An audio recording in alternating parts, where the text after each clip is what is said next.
Alright, we're live. We're here. We're searching for our 5th trophy. The fuck is that under my desk? Oh no. The fuck is that? 1 second.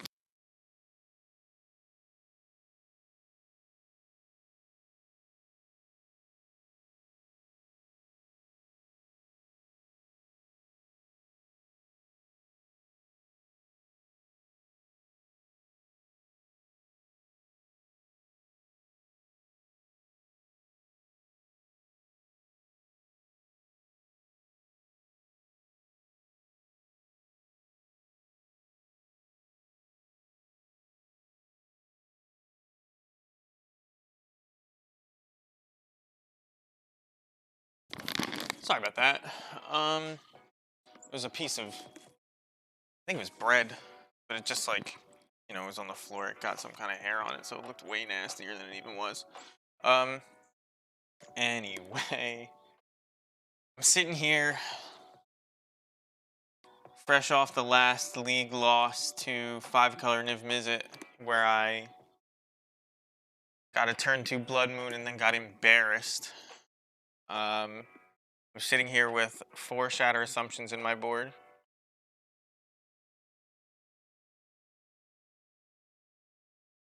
It does stuff against Tron. Probably not enough against Tron. Because you can't turn to it on the draw. It's kind of what you need to do if you want to stop Tron. I'm pretty sure I got the Shatter Assumptions. Yeah, I did. Apparently there's more than one type of... Oh, these are foils.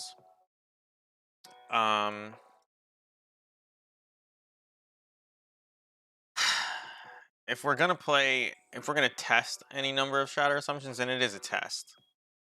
We have to shuffle some things around. Franco has been so good lately that I don't want to take it out like some people said and put a second Crater Maker main. I mean, this Trash Master can go. We can try to get by on just 4 Fatal Pushes. And we can run it like this. When I say 4 Fatal Pushes, I mean 4 Terminate effects. I think Needle has sucked.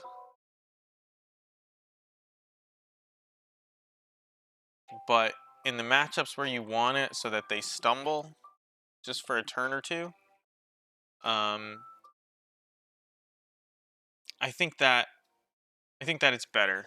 For those of you out there who are watching, I recently fixed the compressor on my microphone.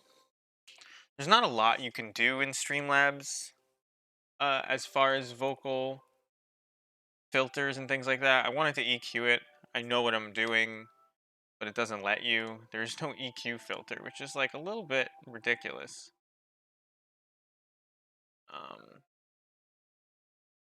But what can you do? Other than switch to like old OBS. Let's get this light on. Get the face lit up. And let's get a league started. I'm gonna run it like this. We're testing Shatter Assumptions, so like I kind of want more than this, but I don't want to be soft to Titan just because I'm testing Shatter Assumptions. And this is really for one matchup, which is 4 and 5-color Dorian Omnath decks. So I think it's the best deck in the format, but people just aren't playing it. You know what? We're gonna run it like this. You never want to draw 2 of these in a game anyway, so we'll run it like this. I updated my Skirk Prospectors to be the old school one when I remembered that they existed. Can you believe that Chieftain? There is no old Chieftain. There's War Chiefs. There's no old Chieftain. A little crazy. Anyway, booting up a league. Modern Last Chance is in 9 hours. what is that, 5 a.m.? 3 hours. And then 6 hours? No, 6 a.m. So, I don't think I'm doing that tomorrow. Tomorrow I have a lot of work to do. What decks do we run Relic against? Dredge, Storm. You get value off of it against, like,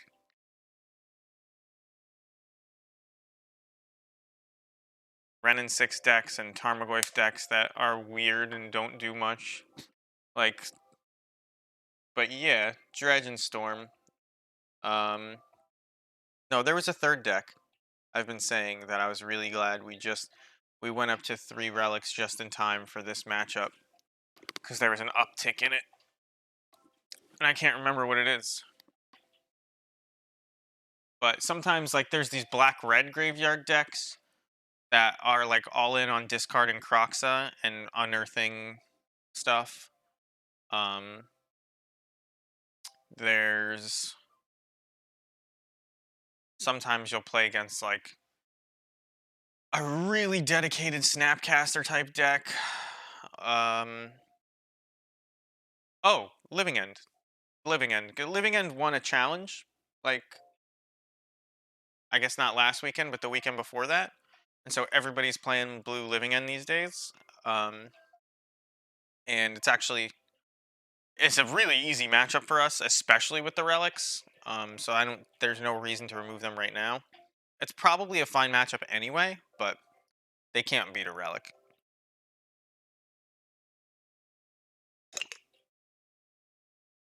They can't beat even one relic. Playing KO 98. This hand is garbage.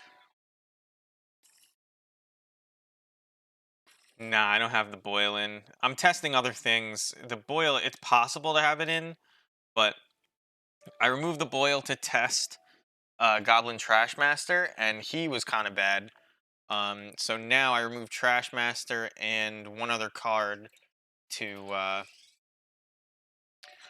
try out Shatter Assumptions because we lost to 5-color Niv really hard. I honestly believe it's the best deck in the format, and I want to know ways to attack it.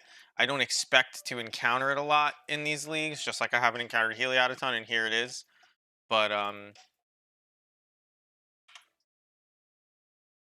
here I'm just gonna kind of go for it. There's no reason not to, I don't think.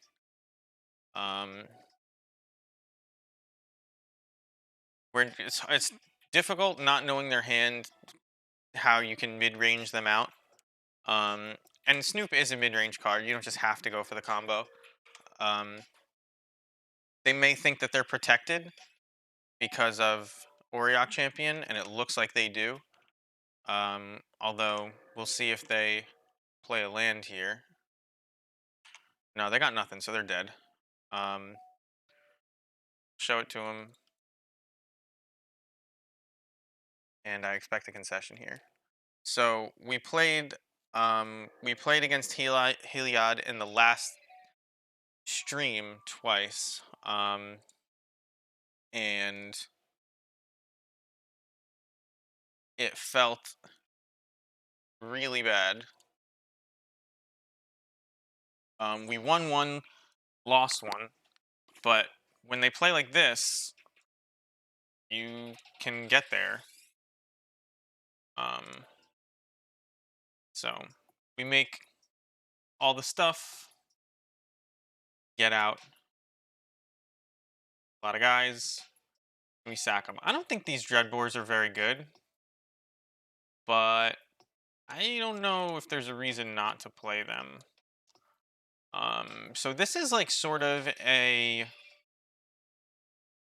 tempo-y mid-range matchup where we kind of need them to tap out, and we need to have our combo ready when they do tap out.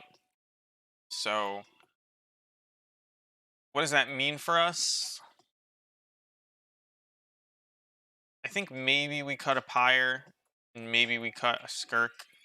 We'd like to be playing turn 1 Pithing Needle into turn 2 Snoop. In fact, maybe we cut another Skirk. Or maybe we cut a Vial.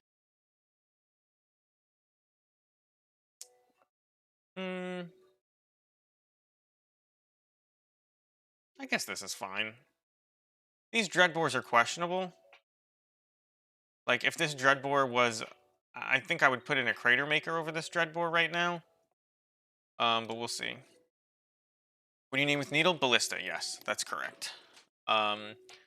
If you name Heliod, Ballista still destroys your whole board, and you're not in good shape, even though you stop their combo.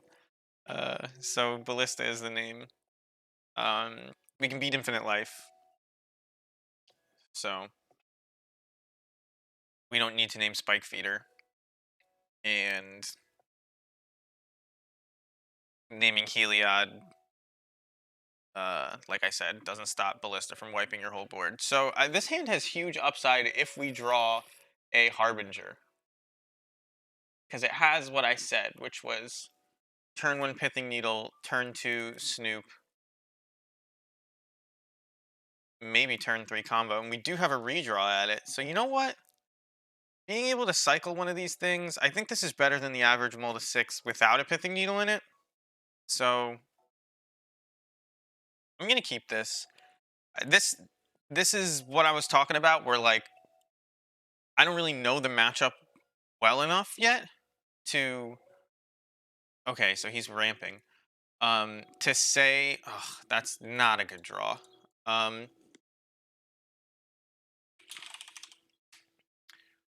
So I don't know the matchup well enough yet to tell you if this hand is good enough. If we can get hands that, like, you know, are just more mid-rangey that can get there. To me, it feels like every card in their deck beats us. Not this one, actually, but it feels like they're constantly about to go off. All they have to do is leave 1 mana. If we leave our stuff in play too long, it gets Skyclave Apparitioned. So, like, that's not good. Here, unfortunately, because I don't know... I think this is too much mana to leave them with. I think I have to do something about this Arbor Elf.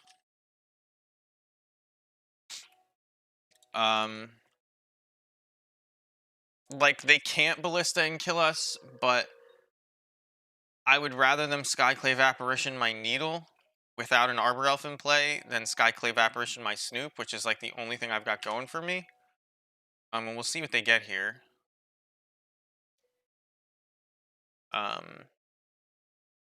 They get Heliod Arbor Elf, which, if this wasn't here, we would be probably extremely dead. As it stands, we're just kind of dead because they can attack past everything in our deck. So the bigger that gets, the worse it is for us. So every creature I play now better mean something. I'm going to play the Snoop. If there's not a Harbinger on top, this obviously does nothing on this board. So I'm going to... Even though I don't expect this game to go long,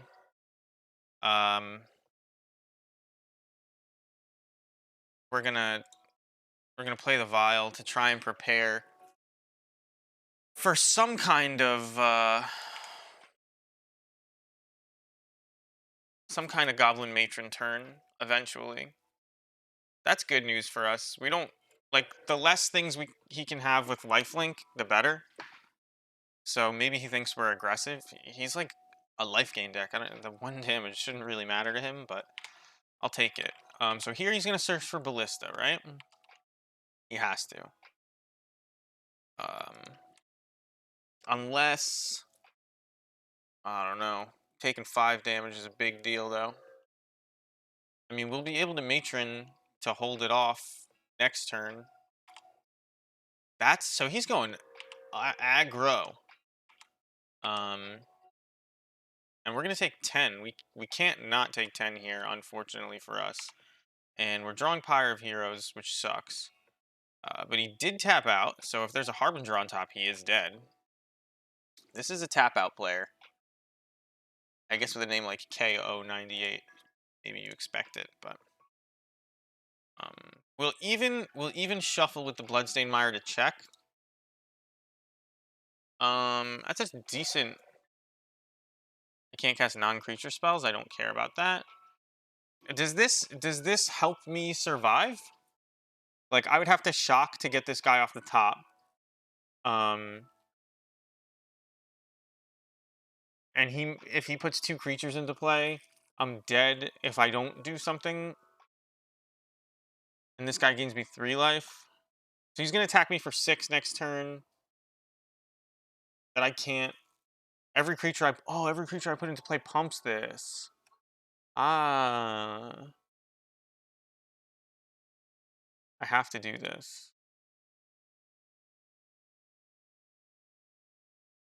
What the hell? um, Would we have won if we didn't trade? Well, we can't play Pyre because he Ranger Captained us. We can't cast non-creature spells this turn. Would we have won if we didn't? I don't know.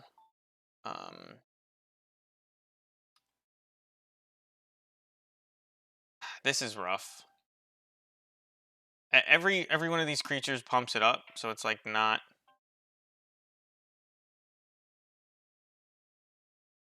Is there a way out of this? I mean, we're at 1, right? And then he's gonna Exalted, and it's got pro black red. So I have to like sack this, and I guess I survive at 1, and maybe we get there. I'm not really sure. I don't think I have an option other than doing this. But yeah, Pyron 4 mana does give us Harbinger if he taps out like that. So maybe it's worth saving that Munitions Expert. I didn't think he would block in like a literal million years. So it's a little strange that he did, but because he was going on the super aggro plan. Where can I put this? There's a piece of bread on the floor. Throw it out. Got a vacuum under here. Yeah, so he's getting all these triggers. If he, I mean, obviously we have to sack all 3 of these guys to survive. Best case, he doesn't just Exalted attack with Noble Hierarch, and he tries to like. Oh, does this just kill us no matter what? Now we survive at 1 if we sack everything. We have this on board. We'll be able to vial up to 2. Okay, that's infinite power. So he's got us there. Not a lot we could have done that game. And there was no part where we could like dismantle what he had going on. We couldn't block. Damn, dude. I'm like about to whip out the fucking. I just sat in this chair for like 4 hours and played Valheim, and none of this shit was here. Maybe I was playing Indian style. Now I feel like every second I'm like finding like crumbs. We're just gonna run it back, just like that. This hand really doesn't do it. This hand could do it. Probably not. It's kind of like just a 2-card hand, but it's like 2 of our best cards. You throw back Snoop and then like hope Lieutenant's good. I don't know. I guess this guy is like super tap out, so I kind of expect this Snoop to survive. He's playing like he doesn't have a lot of ways to interact with it. So keep it. Maybe I should have gone to 5, but I don't know. Can you beat this deck on 5?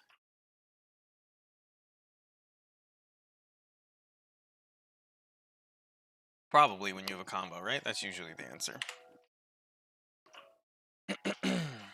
And this is like kind of a do-nothing card against the Auriac champion. A good draw here might be a munitions expert, but we get that instead.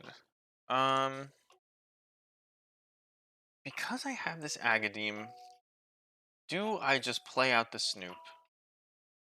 I think I have to play out the Snoop.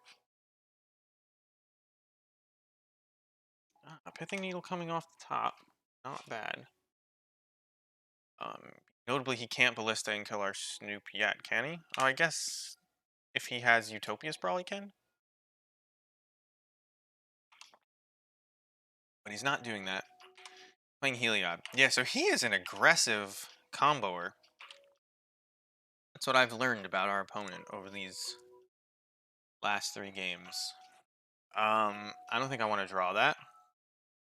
And I do think that I want to check if there's a Harbinger on top. We have to respect Agadim.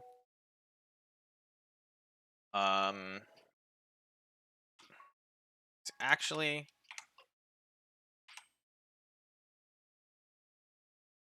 Now, he has Heliod in play. But I still think I name Walking Ballista. Naming Walking Ballista likely buys us another turn regardless, because he'll have to Skyclave Apparition. Okay, so he's doing the same thing. Yeah, so it's not infinite power until he gets a Spike Feeder. Is this guy, like... Is he just not run Walking Ballista? Is he that kind of person? So if I pull this Snoop off the top, I can't play Sling Gun Lieutenant, but does that do anything? Like Sling Gang Lieutenant versus... I don't think it does. At this point, I have to just find the combo or bust, right?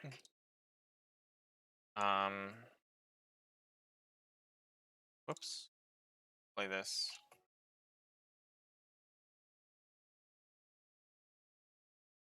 Munitions expert.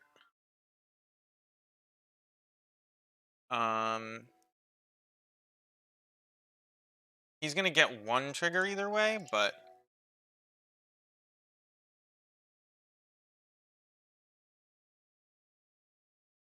One trigger, I mean aided by the Conclave Mentor. So we're taking a lot of damage from this Auriok champion. But...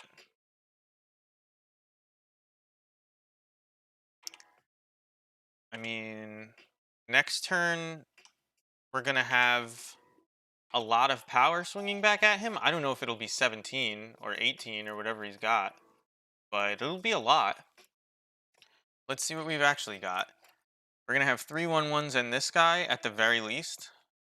So this will be 2, 4, 6, 8, 10 plus 6 is 16, and then we'll be able to swing with all of them. And he'll be able to block. So we'll be able to swing with 14. Oh, he's gonna gain 2 life. So he'll be at 20. We'll be able to swing with 14, and then we'll have 1, 2, 3, 4, 5, 6, 7 to sack. That's 21 damage. So I think he's dead.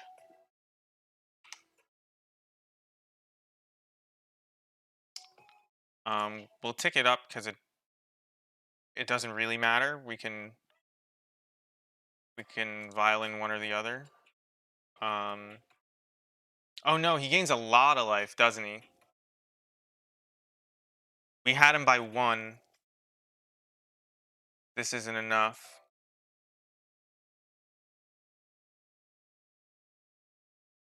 I mean, we'll do it, but just because I want to see how much it is, we'll do it. But we have no way to stop this. We can actually even swing with the Sling Gang Lieutenant. Oh no, we can't. These guys are huge. Oh, we can't even swing with the Chieftain, really, can we? Yeah, he had it. I mean, not a ton you can do against this type of draw for them, it feels like. You could, like, try to, Nah, we can't swing with the Sling Gang Lieutenant. I'll tell you why in a second. But not only do we not have enough, but he blocks it, and then to get like max damage, I mean, you want to sack before damage, so it's usually why you're not swinging with it, because you're also not swinging with Sling Gang Lieutenant. But we don't have enough damage no matter what. Um, he's at he's at 26. We swing for 6, 8, 10, 12, 14, 16, 17, 18, 19, 20, 21, 22, 23. Even if he blocks nothing, we're dead. So, um, that's game. Can't feel too bad about that one. Um, Obviously, Auriok Champion loaded up with counters is like difficult for us to beat. Maybe I don't think there's any kill spells that deal with that in black and red. Obviously, Kozilek's Return comes to mind. Unfortunately, this is not capable. Um, and neither is this. Kozilek's Return comes to mind, but I'm not sure that we can be playing Kozilek's Return. If I don't draw a land and I throw a land back and keep this ringleader, I'll feel foolish. So we can always matron up a ringleader by the time we need it. Not too concerned about it. I want to save the Bloodstained Mire for the Snoop, but I don't want to tell him that we're goblins necessarily. So this is Ravens fan 52720. There's a lot of Ravens fans out there. Okay, so if they get a Lava Dart, we can no longer combo.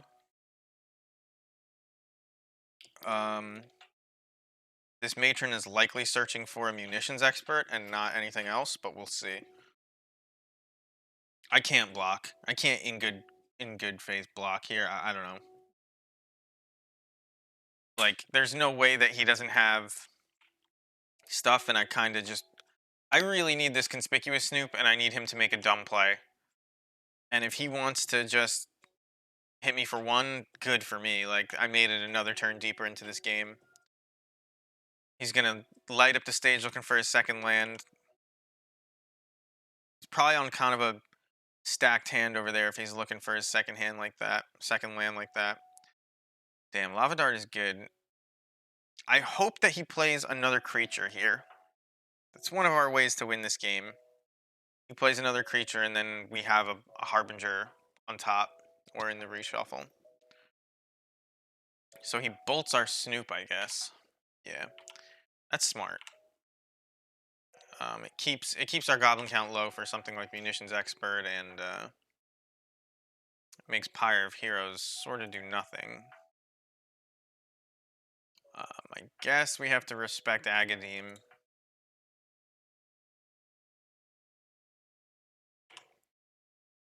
I think I searched for Munitions Expert here. In a lot of these games, if you can survive long enough to pyre out a... Have a good night, Mewtwo. Thanks for stopping by. A lot of these games, if you get a Sling Gang Lieutenant on board, you're in good shape. Like, you can wiggle your way out of it.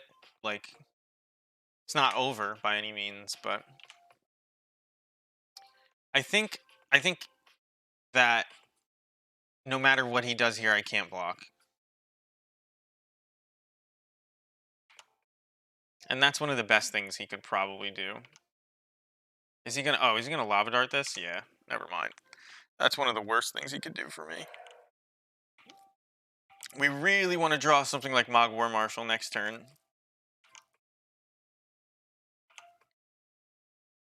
Because Mog War Marshal into Munitions Expert on one of his mages would be fantastic. It's not the worst, but it's like not what you hope for. Munitions Expert does nothing on this board unless you try and like do a trick, and he's got Lava Dart, so the trick is not going to work. Although he has no mountains. That's interesting.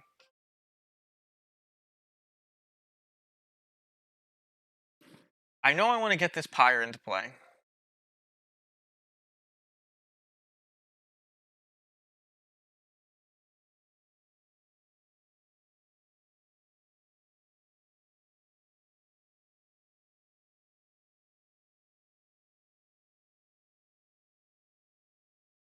I think I have to play this Vial instead of anything else, and I'll fetch a tapped Blood Crypt. I think that's what I have to do. Not because playing Munitions Expert and trying to block is that unlikely. It's just the ways that he kills us from here is like they involve getting a mountain and flashing back a bunch of lava darts, and we can't beat that by playing Munitions Expert anyway. Gonna turn off all until the end step.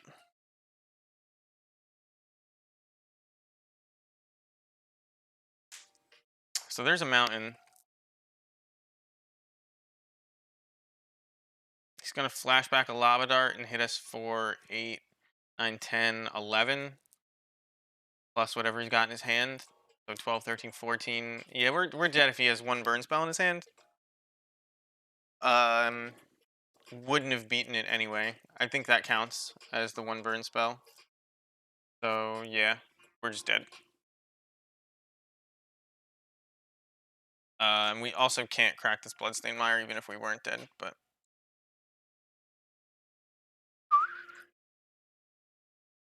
So here is where cutting one of our Fatal Pushes is not good. But you do what you gotta.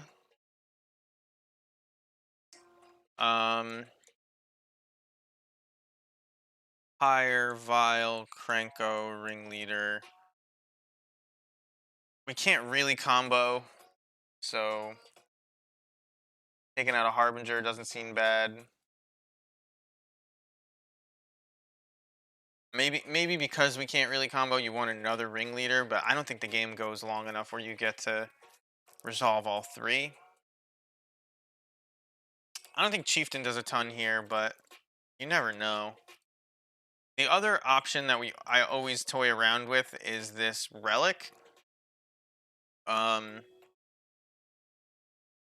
Just because Lava Dart is such a good card for them. Against us, specifically.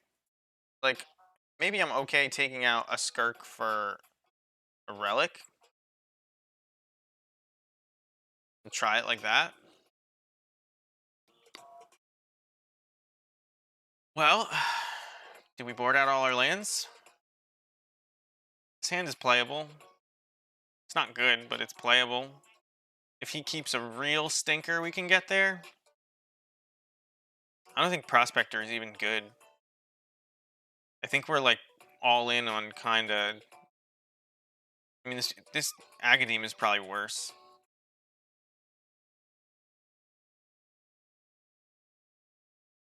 Can we play this Agademe? We can get this Agademe into play, though. But it's got to be good to get Prospector onto this board. So we'll play this as a red land. We'll play Vile. Next turn we'll Vile in the Skirk. And we'll see what he's got going on over there. Maybe we mulligan to 5 to try and find Fatal Pushes, but we're only playing 2 right now, so I don't think we can really do that. Wow, that's a terrible draw.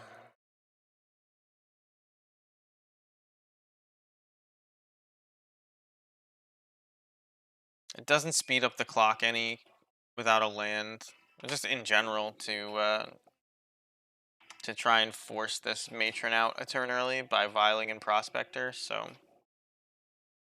we're just gonna go to his end step. We'll grab a Blood Crypt, and we'll Vile in the Prospector.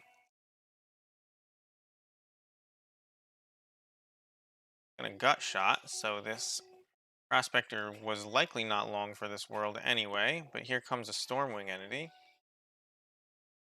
No way to super punish it, unfortunately. Had he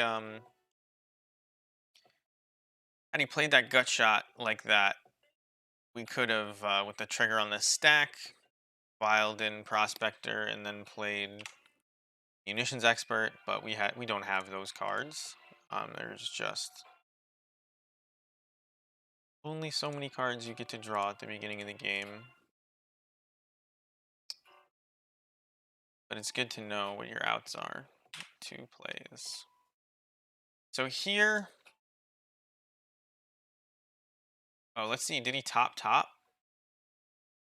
He scries 2, put 2 cards on the bottom. So that's goodish news for us. And anti-Hovel is also good news for us. It means we don't have to sack the Prospector. We can't get like a hasty guy into play, I don't think. Because I have to, like, let's assume that I left one of these untapped. Yeah, no, there's no way. So, we matron. I suppose I'm not supposed to grab a Snoop here. I think I have to grab Munitions Expert. Because he wasted a gut shot, so, like, I imagine he's got good spells in his hand.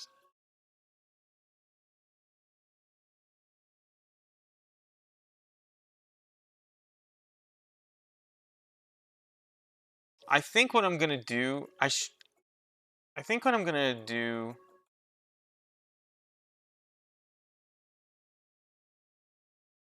If I attack for 1 and he blocks, it means he's got the pump spell, the mutagenic growth in his hand.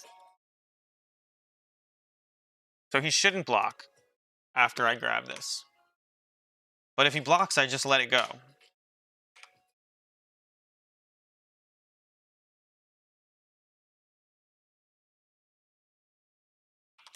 So that doesn't mean that he doesn't have the pump spell in his hand. I think that I still have to go for it because it's just so much damage on the next turn.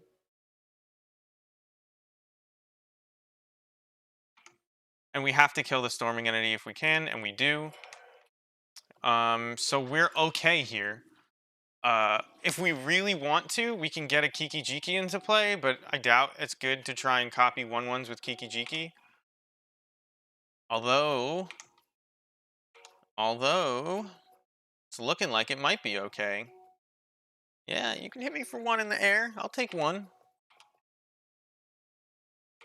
I will take 1. Um, I think if I drew another Munitions Expert, I'd be pretty happy here. So we're going to violin a Munitions Expert on our upkeep. We have a stop. Or we're going to violin a Boggart Harbinger on our upkeep to make sure we draw a Munitions Expert.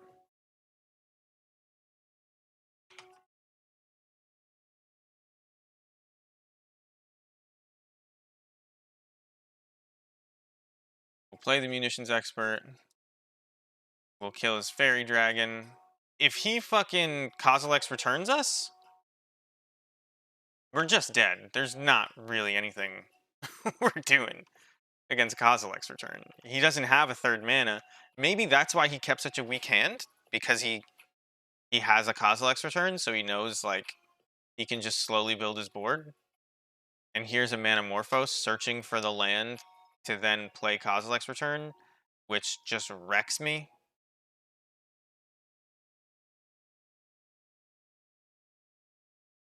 How do we beat Kozilek's return? Pashulik Mons? Because I can. Alright, so he Lava Darts what? He Lava Darts Skirk Prospector, so I can't even do Kiki Shenanigans next turn. Which implies. Well, it doesn't really. He might do that even if he had the return in hand. So. I'll take 3. I'm going to swing back at this guy for or 5, probably, right? We use the Aether Vial, we turn off our upkeep stop. That's a pretty good one.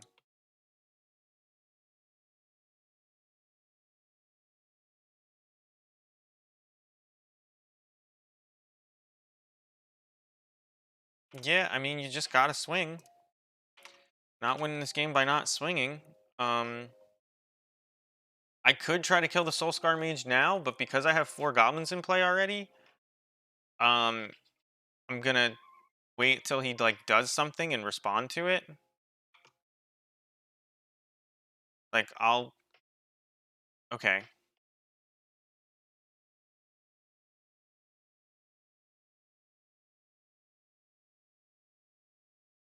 So we'll kill his Soulscar Mage here. Anything we try to um anything we try to target with Kiki gets lava darted, but it's probably worth him losing a mountain for us to lose a Kiki activation, right?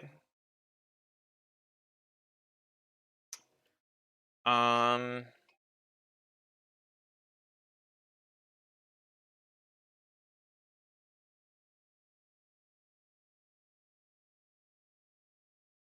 is this lethal if he doesn't do anything?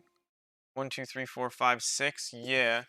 So he has to kill the munitions expert, or I guess I just swing, and then no, he'll lava dart my Boggart Harbinger, and he'll eat my Kiki Jiki if I swing with it. Um, so we'll just vial. We should have waited. Should have waited on this vial. This was dumb. Um, Now we open ourselves up to like bolt on this Kiki for no reason because we can't get a good attack in. So we're just waiting a turn. But this was not the way to do it. Maybe he makes a mistake and he tries to lava dart us now. No, he's gonna like try to bolt us now. Yeah. So um, nothing that I can really do. But he does have to sack a land, and he's gonna have 2 cards in hand. I guess 1 card in hand. So that's fine. He's not quite dead on board. We need to draw like a hasty goblin or a kill spell or something like that. Probably should have pulled a land out of my deck. And this should be always no.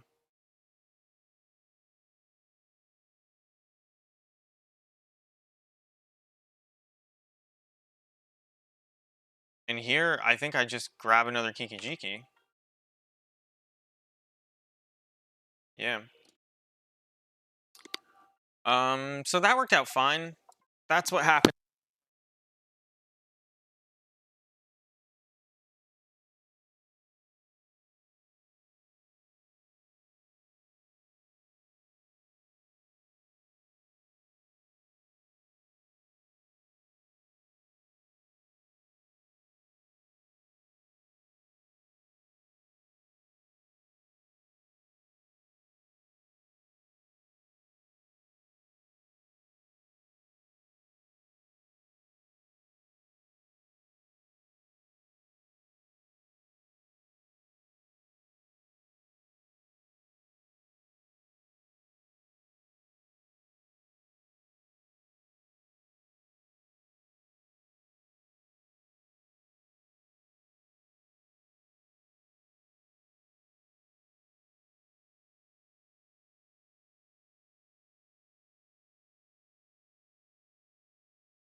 Oh shit, I've had my microphone off this whole time. How long have I had my microphone off? Only one person here, so it doesn't matter, but I have been talking to myself. Anyway, as far as sideboard plans, does this get there? I mean, it kills Heritage Druid, it needles Elvish Clan Caller, War Caller. Um, you can't name Clan Caller, and that would be a huge mistake. But it doesn't have any potential for winning the game. So we're just gonna mulligan it. This also has no potential for winning the game. This has potential for winning the game and deals with one of his threats. We're going to keep the Bloodstained Mire because it's a redraw. We're going to throw back a Swamp and a Mountain.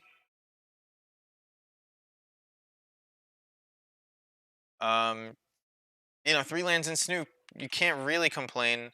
Although this, if this is,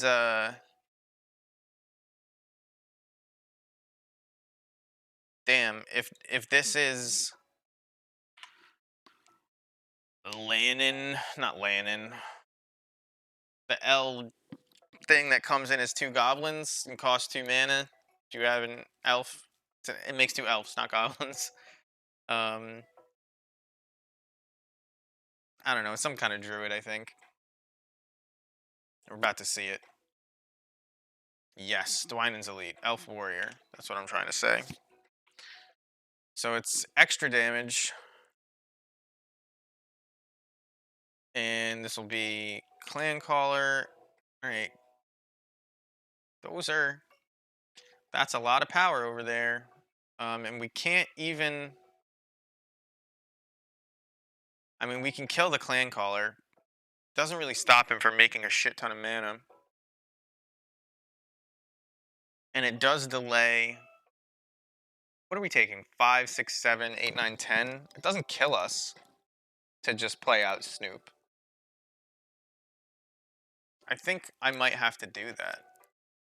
I don't think we win by killing Clan Caller. I think we get the same number of turns either way, I'm guessing. And there's a Harbinger on top, so we're asking him to kill us now. And he easily could. I'm not saying he couldn't, but... I couldn't kill the Heritage Druid. I could only have saved 4 damage, 5 damage by killing Clan Caller with the Munitions Expert. And I guess chumping, so you could save, you know, a little bit more, but it didn't seem like a plan. So here, we're not dead to a Shaman. We're dead to a bunch of Elves plus Shaman, but he probably can't do that. He is tapping his Elves. He's looking for the answers to kill us. So right now he's got 7 damage, but these things stack up quickly. Now his Elves won't have haste, so he's looking for Lords and just raw Elves to make mana with, plus the mana like this guy. So he's got a Lord and a guy to make mana with. Is it 20 is the question. He taps 3, he has 5 mana, he needs 7 mana for this. If he taps 1, 2, 3, has another Dwynen's Elite in hand, and then taps 1, 2, 3 with a Dwynen's Elite, he makes 6, 7, 8 mana. He can do it once, and he'll have 1, 2, 3 attackers that all get +2/+2, so that's 6 plus 6 plus 4. It ain't enough. He's dead. That was the best thing I could think of that I just said, and it wasn't enough. That was the best thing I could think of with 1 card in hand. So, we'll take 10. Obviously, we got kind of lucky, but the deck does that. If this was a kill spell, he wouldn't have tanked. Yep. He just assumed we had the land. He didn't even care. Maybe he was watching the stream. How's it going, Paladin? No, I don't think so.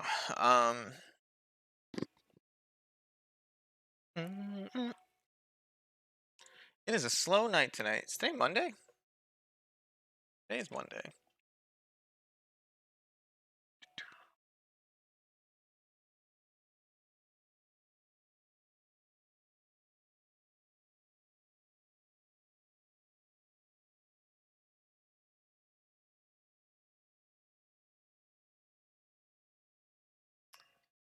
Huh.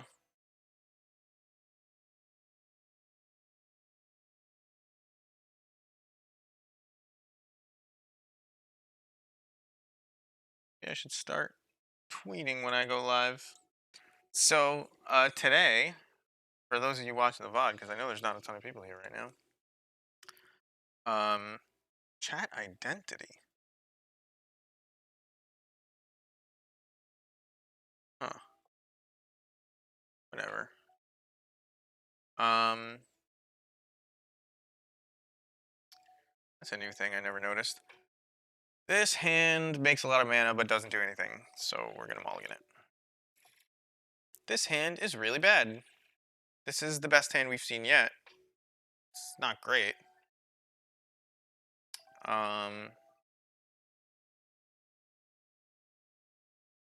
Two Snoops and an Expert, not too bad.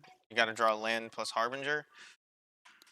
Hoping to draw land plus Harbinger. Okay, another land, please. Feeling stupid for putting back the other land, but we can beat Tron with this hand.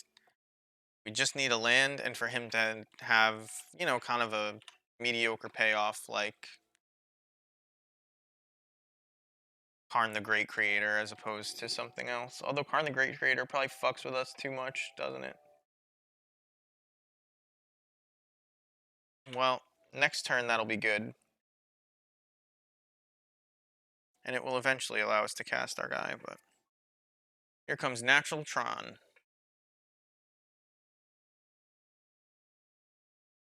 Into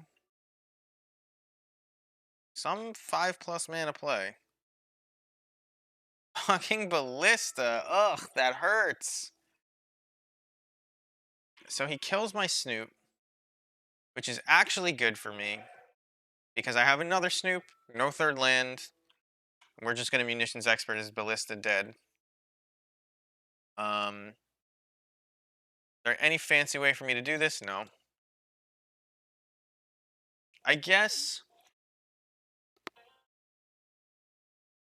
we can wait for him to try and put a counter on it, unless he has another land, and he probably has another land. And if he has another land, he can activate it in response, so we're not going to do it. He was super F6'd. He could have killed our Munitions Expert there. It's relevant for the Prospector actually making mana. So, see. Yeah, and he had the other land for... so it's Eldrazi Tron, which is why he has the Ballista, and it's why he's going to take our other conspicuous Snoop, and why we're going to be in rough shape, because I've never beaten Eldrazi Tron in a single match in my life. I'm gonna get to bring in the Shattered Ass, though. So, we'll see how that goes. Wow, double Thought-Knot Seer. I'm just fucked, aren't I? It looked like a desperate play, and now here I am. Just completely screwed.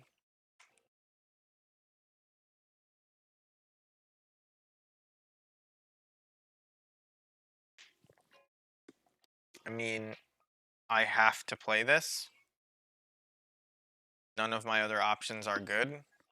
I'll get to block 4 damage this way, because I'm paying Echo. I'm not paying Echo, so he's gonna die either way.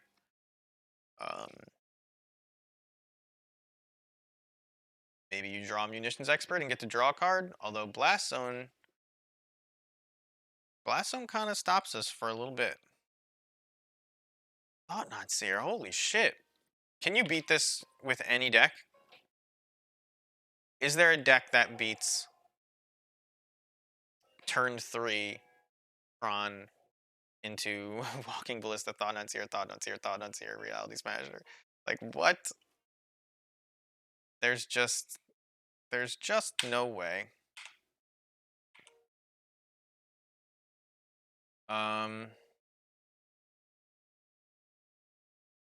Just no way. So maybe with our board, we'll start to be good against Tron. I mean, is Dreadbore bad? Doesn't seem bad. Blocking seems bad. Although maybe that's the only way the game turns out in our favor, but I don't even know what the fuck you do. I guess people have said that you're supposed to be more all in on the combo in this matchup. So let's take out this guy. Let's take out a ringleader. Let's take out munitions experts are likely really bad. In fact, I'm down to take out both of them. You can probably take out a Vial and a Pyre because they're playing Karns, I assume. And then maybe I just shave. I mean, is Pashlikmon's really getting there? I'd never shave him, but maybe that's the play. I don't know. I'm down to try anything against this guy. So I'm gonna keep this. I mean, it has the turn 3 combo, and it also has turn 3 Blood Moon. I can't complain. I can't cast the combo if I play this Blood Moon, but you know, it is what it is. This is not the highest quality hand, but people said go all in on the combo. Let's take their advice because I don't play this matchup well. I think more than likely people are just saying that because that's where they find success.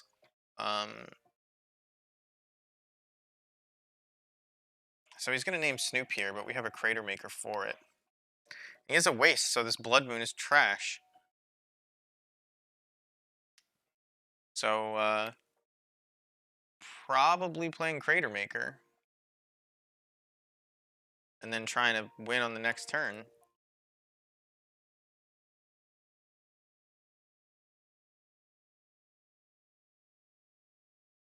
And I'm probably playing Crater Maker with the Hovel instead of the Bloodstain Mire because, well, it actually doesn't matter in this case because he's tapped out. Is he? I mean, he names Goblin Crater Maker? Maybe he doesn't know the combo? Is this Madman playing Gutshot? We always talk about it, but like,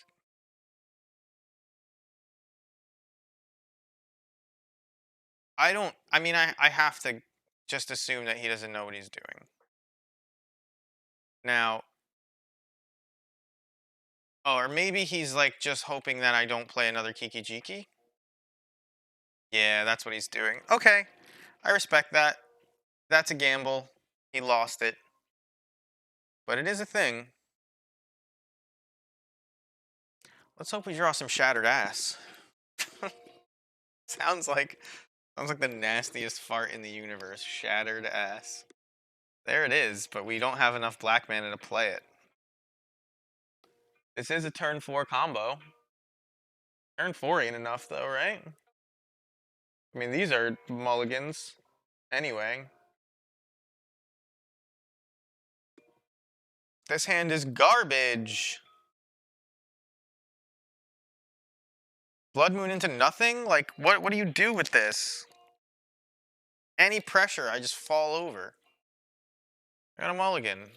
I gotta keep this. Not good, though.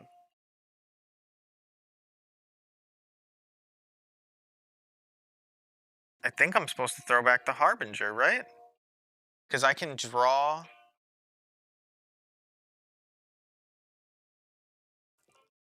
Because I can draw either end and then tutor for the other one with Matron. Whereas with Harbinger, I'm just looking for Snoop.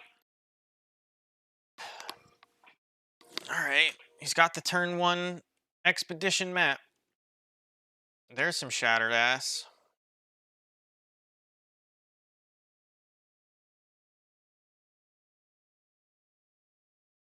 I can no longer play Snoop if I... Oh, I should have played Auntie's Hovel.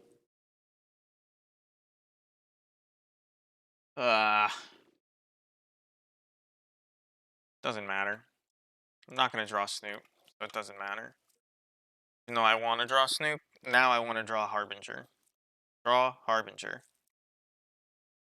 We also can't play Shattered Ass under Blood Moon, by the way. So if Blood Moon's bad, I'm not playing it. At least not until I play the Assumptions. I don't know.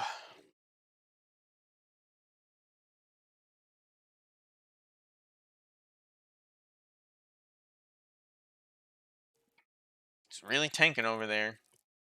Do I activate this Expedition map to find my 7-mana combo card? Or do I just pass the turn and untap without using it? These are my options.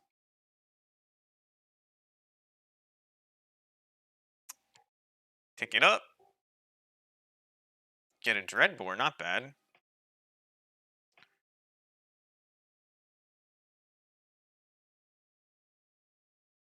We're like implying a munitions expert here, even though we didn't reveal it.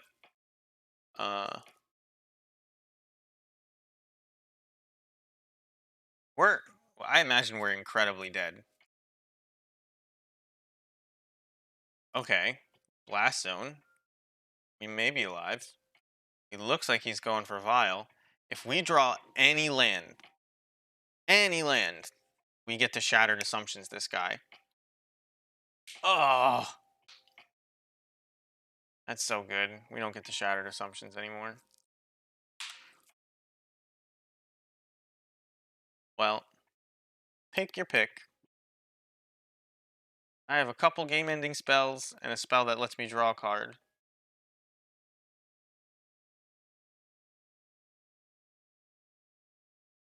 I assume this guy's going to take the Shatter Assumptions. Unless he can empty his hand after I Dreadbore his guy. How do you gamble on me not drawing any land? And going to 5, like, probably...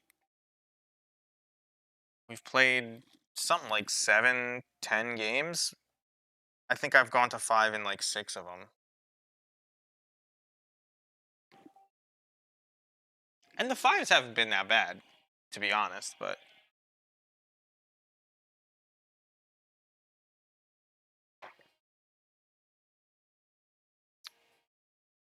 I'd like to have a good 7 in a post-board game.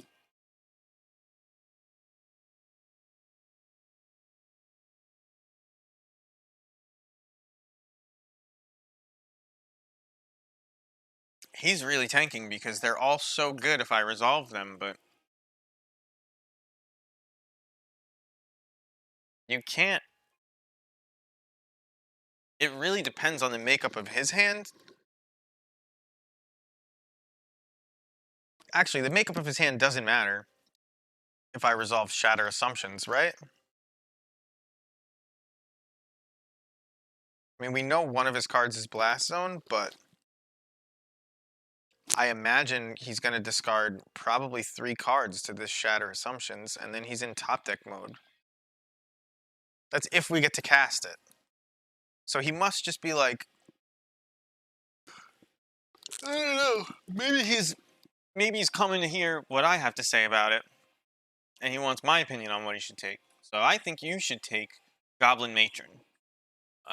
If you take Goblin Matron, I can't untap, play it, combo you by drawing land, Boggart Harbinger in that exact order. So that's pretty likely. It happened to you last game. So just take Matron and be done with it, and just hope that I don't cast all of these earth-shattering spells against you. Maybe, or just do something. I don't know what the hell he could possibly be thinking about this long, though. Like, can you win under Blood Moon? Probably. Can you win if I discard your whole hand? Probably.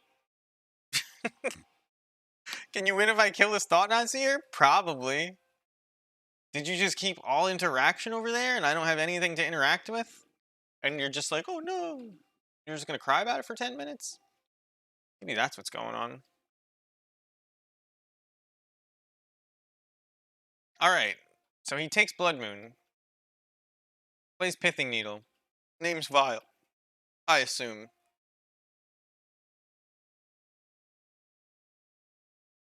Oh, is he gonna tank for 10 minutes on what's the name of Pithing Needle? Alright, so he names Snoop, so I can't combo him. If I don't draw a land, I'm playing this Dreadbore.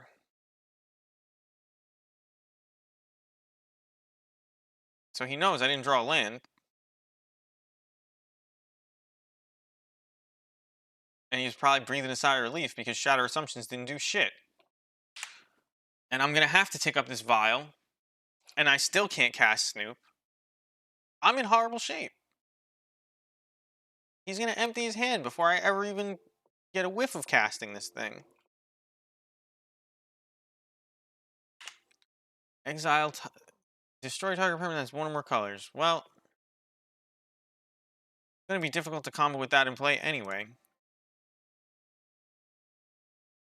I mean, you have to cast Shatter Assumptions. Is there anything I can do that's better than that? I can Matron and then get whatever 3-drop I want.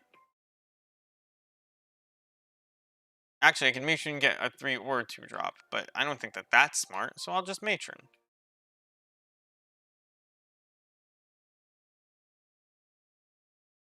And I can Matron at the end of the turn. I'll grab a Snoop, I'll play it. I'll kill it. The Warping Whales counters my target sorcery spell. What the fuck was this guy tanking about when he's got it all? I just don't understand. I just don't know, dude. That was like, I guess I do the same thing when you're just in such a good position that it doesn't matter. You just agonize over what the absolute best play is, and it's like, it doesn't matter. They're dead. This is one of those games. I used the back button on my mouse, and it seems to deselect the Moto window? No, I must have just hit something else. Alright. What can I get that even matters? I guess I can get Munitions Expert, kill a token, attack Ugin down to 4. I can also get, don't need a ringleader.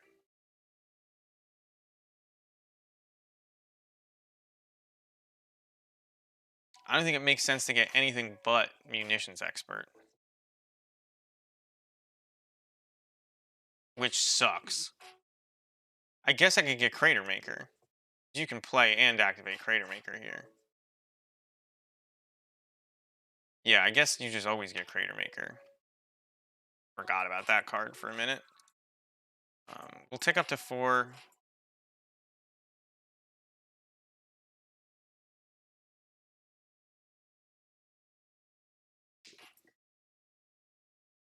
Now I can Crater Maker the Needle, but I don't want to do that. We are going to violin this ringleader, right? Or maybe I'm gonna draw a Snoop? No. I can get another Crater Maker with Matron if I don't, which maybe does it.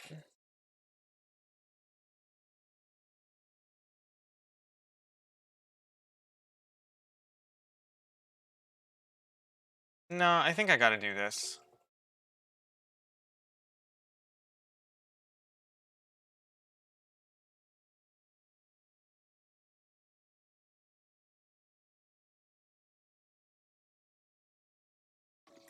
So I don't remember how manifesting works. To be perfectly honest, when this token leaves the battlefield, put the exiled card into your hand. So I don't want to kill them. So Crater Maker is the best option here, just in so many ways.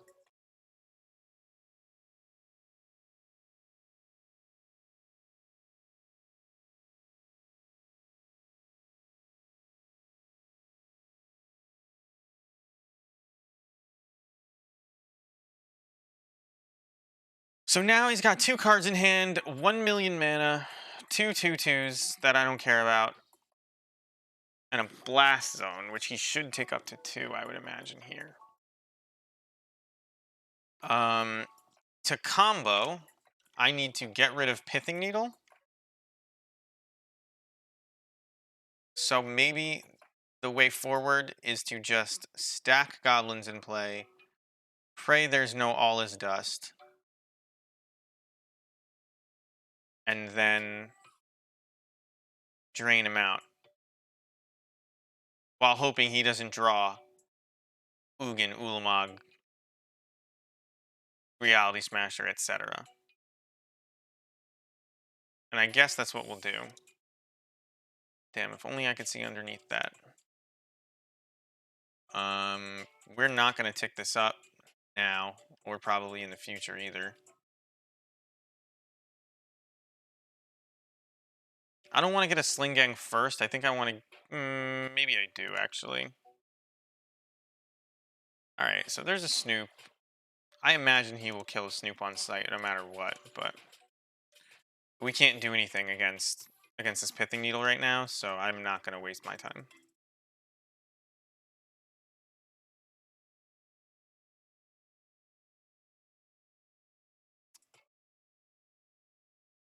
I think Sling Gang is just the best thing to get, and I've boarded out Basiliskmon, so I can't do the double damage drain thing.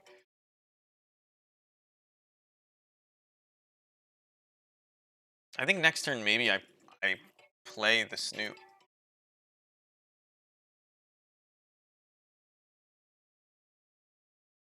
I'm not sure though.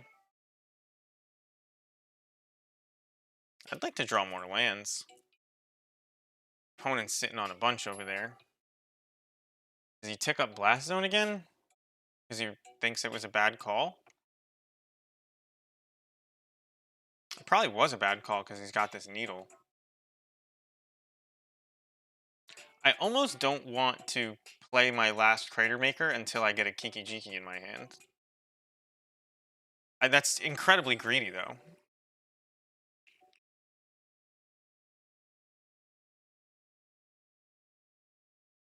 This shit right here is disgusting. This is organic apple cider vinegar drink made with pomegranate and goji berry juice. So he takes it up to 4 to kill my ringleader and my Sling Gang lieutenant. I have more. Not a huge deal. I imagine he's saving one of these towers for that. He's just Bob Rossen over there, and he's probably not happy about it. I'm gonna vial this in. I have a backup.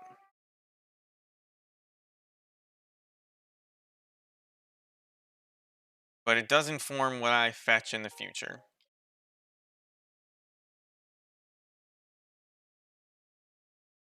Destroy each non-land permanent. Target you. Sack this guy. We're alright. If this is a land, I'll be pretty happy. It's sort of a land. Do I even want this in play? Or to cast this? I think I'd just rather it be a land right now. Be able to play Snoop plus Munitions Expert for whatever reason.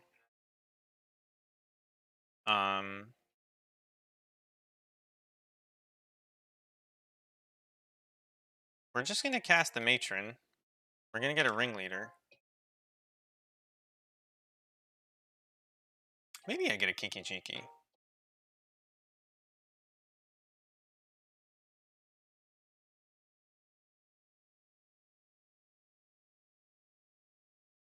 If I get a Kiki Jiki, next turn I can find... I think I get Kiki Jiki here.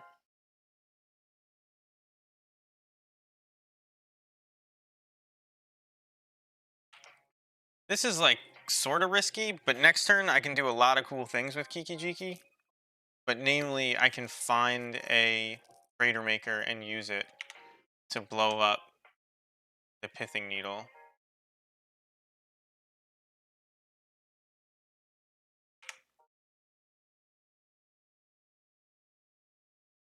At instant speed as well. Okay, well. You actually have the worst mana in the whole world.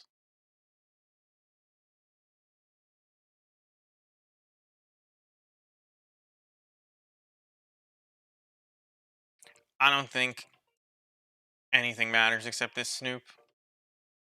I don't think killing the 2/2s is a good idea because I don't know what's underneath them. And I'm just gonna end of turn Violin Kiki Jiki and search for a Crater Maker if I can. Go for it. Because I'm gonna have the 5th land. Wow, he's getting pretty unlucky over there, it looks like. Unless he's got, like, you know, spatial contortion. And he's just, like, kind of waiting for me to combo.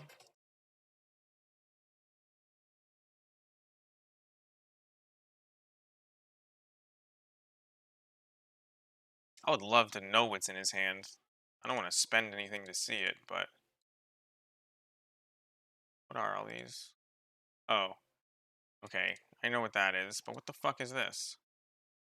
That is a continuous effect. It should just have it on the token, right? That's weird.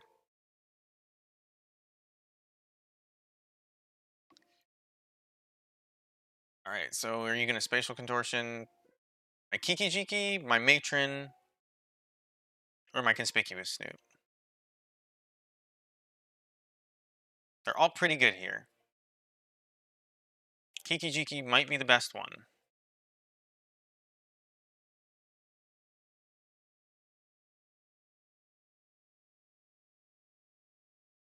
Get Crater Maker.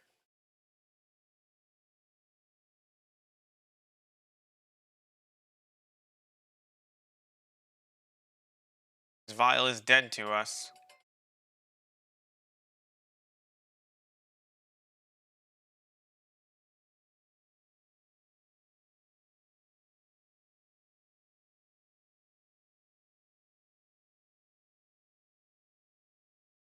So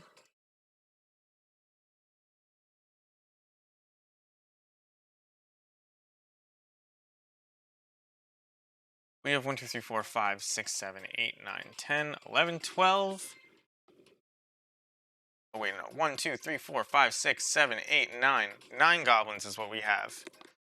I can search for a chieftain, which I may have boarded out. Yeah, I can't search for a chieftain. I can't search for Bashalik Mons either. We can just go for it, and we have protection, so we'll do it. We're gonna assert dominance, make blue mana. We're gonna play this Boggart Harbinger out.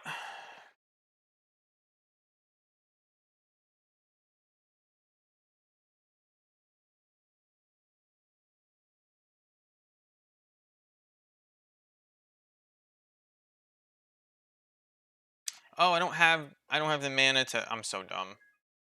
This is why I played the Crater Maker. I just got lost in my own thoughts. Whatever. It's not gonna matter. If we get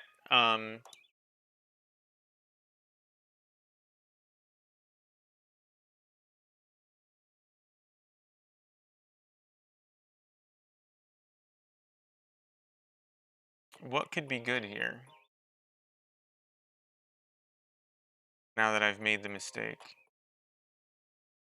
Oh, does Pithing Needle says unless they're mana abilities, doesn't it? So I actually do win here.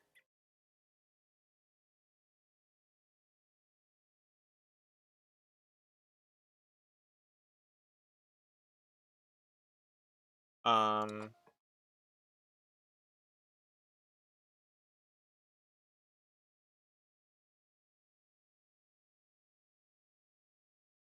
unless he has 2 pieces of interaction.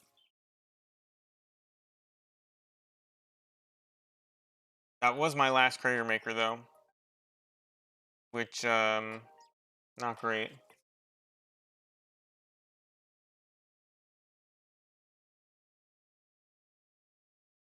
Do we wait for him to tap out, like on his turn, see what he draws? Like, is that just smart to wait for him to use his mana? Wait at his end step? Try to make a copy of Harbinger, put Kiki on top, make a million. I think that's what we're supposed to do.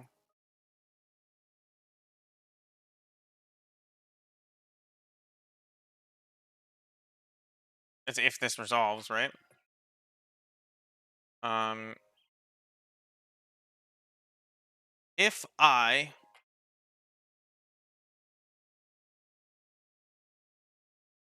make a copy of this guy right now, is he dead?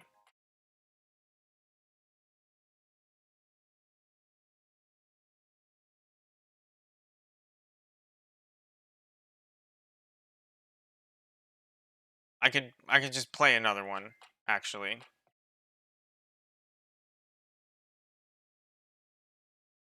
And make a copy of that. I didn't need to sack as many goblins as I did.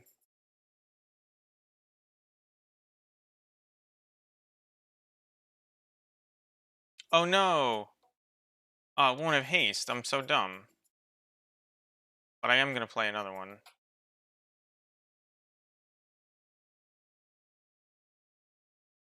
Oh, I just misplayed horribly a few turns in a row. Or a few times in a row. Yeah, that was dumb.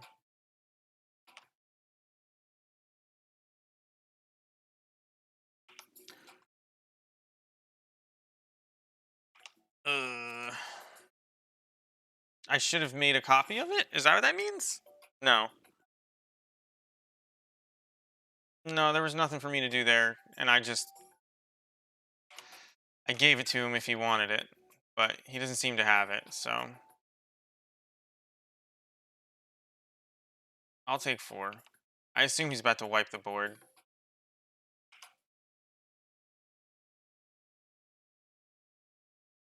Nope, Tech Edge, but Tech Edge forces me to search, right? No, it doesn't do shit. So I'm going to make a copy of Conspicuous Snoop. End of turn. Now we have 2 Conspicuous Snoops on this turn, which is good. Now we play Boggart Harbinger.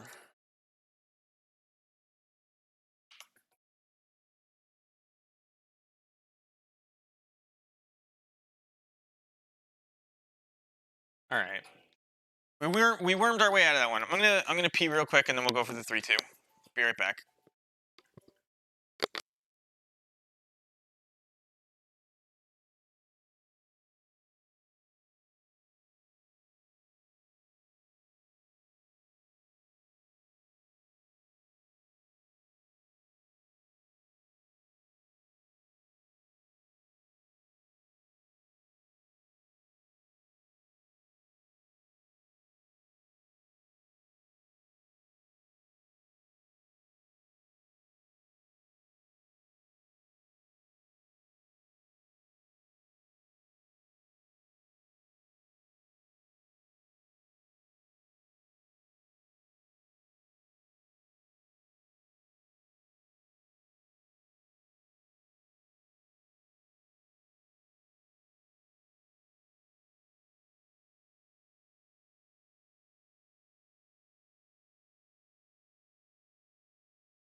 And we're back.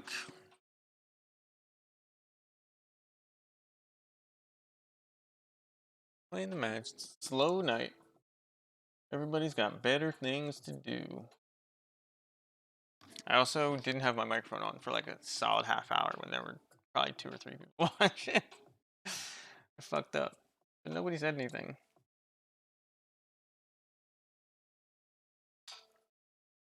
So our emotes got approved. Our emotes, our one emote, but I fucked it up. I didn't fuck it up. I went with the standard capitalization and I don't like it. So I submitted it with all of the letters capitalized and then thought I could switch it out.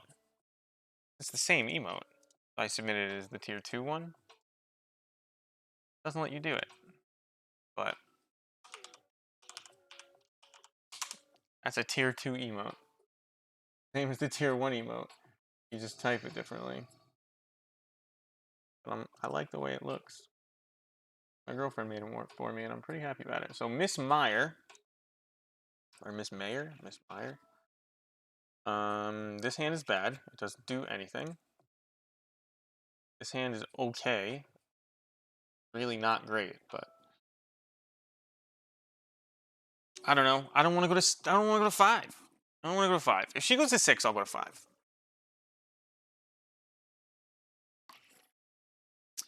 She goes to 6. I'll go to 5. This hand is okay. It's probably. I wouldn't call it the best of the 3, but it definitely competes. Yeah, we just got to throw back the 2 lands. Turn 1, we Vile. She also mulliganed 5. We'll see. We'll see what they end up at. I mulligan to 5, and I'm saying it's probably a Tron deck over there because they're mulliganing to 5. If they're still tanking about it, it's probably Tron, right?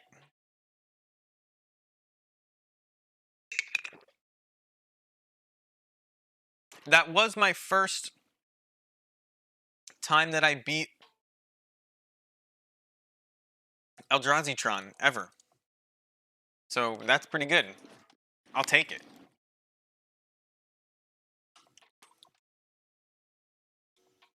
Aether Violence and Blackleaf Cliffs probably looks like elementals to a lot of people. Death and Taxes versus Goblins, both on 5 cards. This is Black-White Taxes, which is another Eldrazi deck. I don't... There's no reason, I think, especially given that we're both pretty low on cards, to push out a Matron.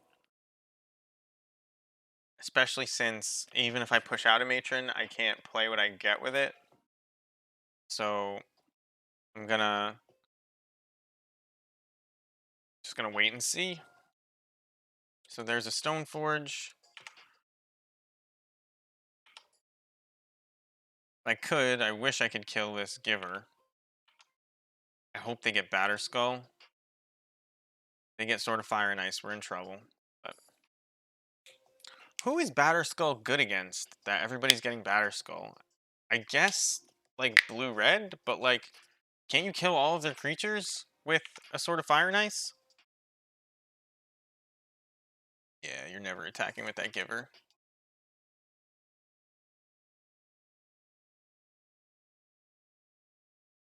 Here I will play out. Okay. Here I would have sacked the Matron for. We're gonna play Possum. We're gonna be we're fellow white deck. Please don't worry. He just Snoop is a value card.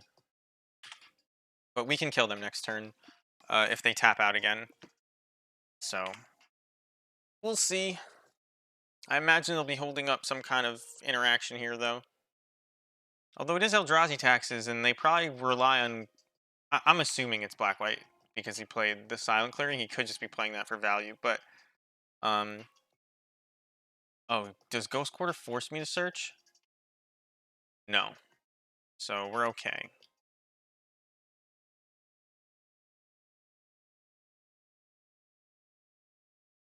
Okay.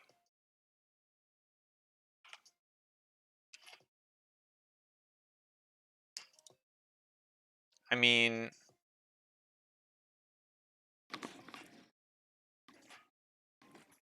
there's no way that doing anything here And we have infinite mana if he doesn't stop this. And this will inform if I want to keep it at 2, I guess. So.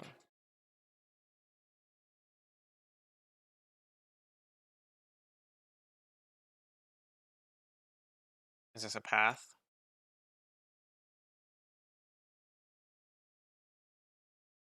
He's looking for a path.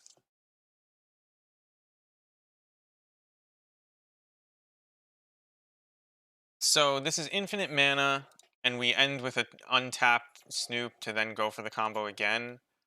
Um, because I don't know what they've got over there, I'm going to try to leverage the mana as best I can because we're drawing this Kiki Jiki. So I want 3 to play the Matron, 5 to play the Kiki Jiki, 4 to play the Ringleader. 3 plus 5 is 8, plus 4 is 12. Probably 8 more to play whatever we get, but we'll leave an untapped Snoop, uh, and we'll try to go for it with this Aether Vial, I think, um, at their end step with a Harbinger. Oh, so maybe this Matron is... I mean, we can make a copy of this Matron to grab Harbinger, right? So, this is more than enough mana. We're going to take it up. Going to draw Kiki Jiki.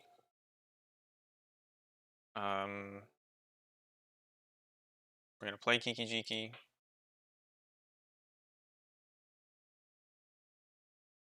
I wish I could like select the goblins ahead of time so they don't all move.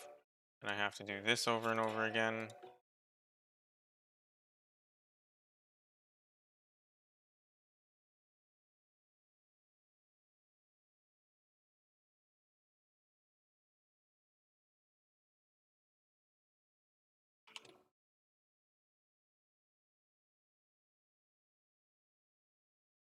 Yeah, so we had infinite mana.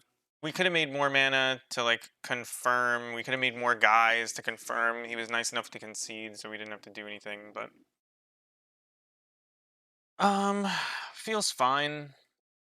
Hithing Needle is interesting in this matchup. I usually bring in 1 as a hedge against Sword of Fire and Ice because it totally wrecks us, and a resolved 1 like really messes my day up. I don't think blocking really. Maybe blocking is good. Combo's probably less likely. Our whole deck is actually already pretty good against them. And one for wanting them isn't the best, but you do want to be able to break up the stuff they get. I think we can kind of just keep it as is, more or less. Oh, Chieftain doesn't matter. I don't think blocking is that important. I'd rather have Crater Makers and Munitions Experts. We'll go like this. Maybe I'm going to end up wanting those Dreadbores, but I really do like most of the cards in our deck against Death and Taxes. Unless we think that they're gonna... I mean, he does have black mana, so he's probably... This Boggart Harbinger is probably worse than this Mogwar Marshal.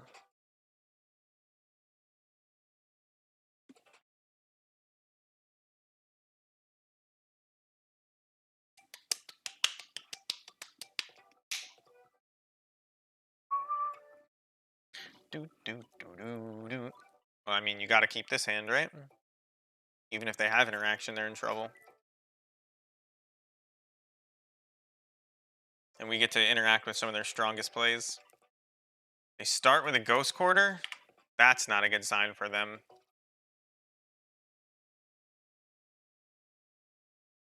As badly as I want to start with that Swamp to protect against Ghost Quarter, I want to be able to cast Snoop, so...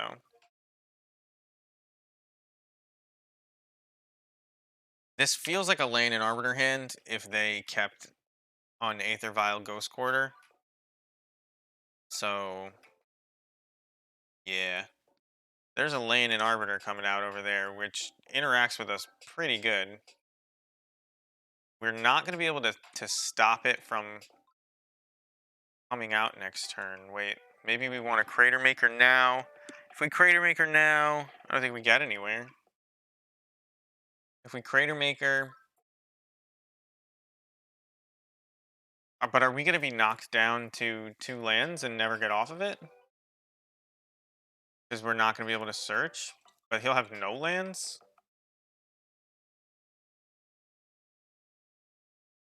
I mean, if we play this Crater Maker, since he's on no lands, he'll really have to think twice. Now, I can play the Crater Maker off of... Oh, that makes it so I can't kill his Arbiter without finding other kill spells, which is unfortunate.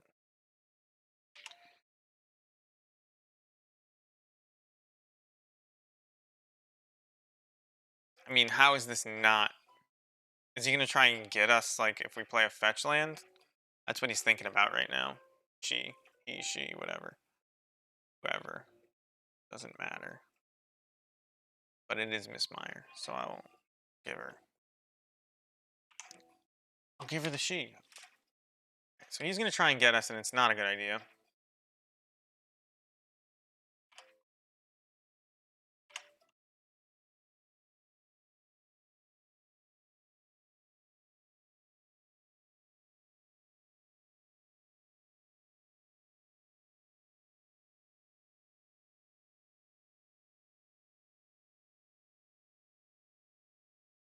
I mean, you can theoretically just hold up. If you destroy the Aether Vial...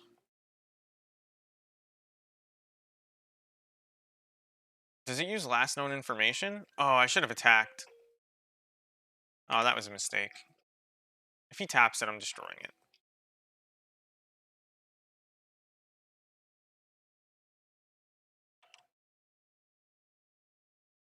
We'll find out. So he's going to put in a Lane and Arbiter. And he's going to probably strip mine us. Not going to strip mine us because he has no lands. I'll block. Yeah. Although, it would have left his guy. I would have just died. But he is afraid. And he does see I have tons of lands on top. I can't currently search my library. But next turn, I can pay and do it. So, make another Snoop. Play a Pyre. If he wants to strip mine me, he can. He knows I'm drawing lands. It's like a really bad play for him, probably.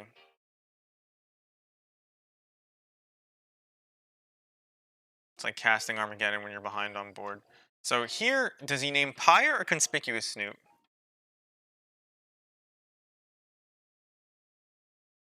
He names Pyre. So he's just dead on board. Without another land in hand. Chi. I can only use the emote if I sub? Oh, tier 1, yeah, and here, you want me... Can I gift you a sub? I'm supposed to get, like, some number. Maybe it's partners that get some number.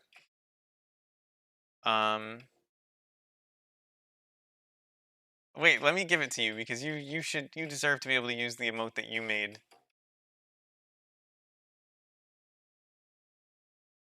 So we pay 2. We should assert dominance, but this is over. This is over. Jiki jiki.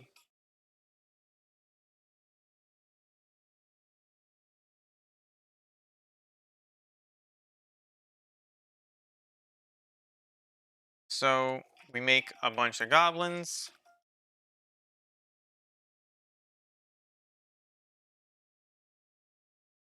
Really should have named Snoop, I would think. But they kept a really risky hand, and they weren't going to win no matter what they did there. So I don't want to pretend that that was the reason they lost this game. The reason they lost this game is because they had colorless lands. They couldn't strip mine us. We drew nothing but lands, so their strip mine plan was bad anyway. Um, so they may have never seen the combo before. We are at enough goblins to kill them. So we're going to turn off auto yields. It takes 2 clicks. You now make a copy of Boggart Harbinger. Take Boggart Harbinger's ability, you put it on the stack, you put a Sling Gang Lieutenant on top of your library, you save your targets, you sacrifice all of the tokens you just made. And there it is. GG, 3-2. I'm gonna... Can I go back to it? Yes, I can. So, I'm just gonna leave this here while I figure out if I can gift a sub to Sugar Peach. Twitch. .tv/Zangief. I can use it. Oh, if you have channel points, do you have channel points? Oh, that's my voice. If you have channel points, Sugar Peach, you should be able to unlock it. Which is like, I'm glad that you can do that. I'm exhausted too. I'm super tired. If you click your channel points, you can unlock a random subscriber emote so that Jeff Bezos doesn't get either of our monies. Why filter my 250 back through him? Although it would be good if you had it. Yeah, there you go. Wow, and it actually highlights in my here we're gonna get like a little bit meta here.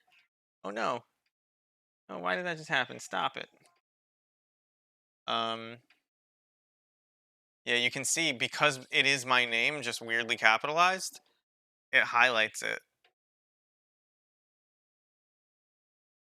Which is pretty crazy. When I get my Prime, um, I'll gift it to you. I get it on April 22nd. So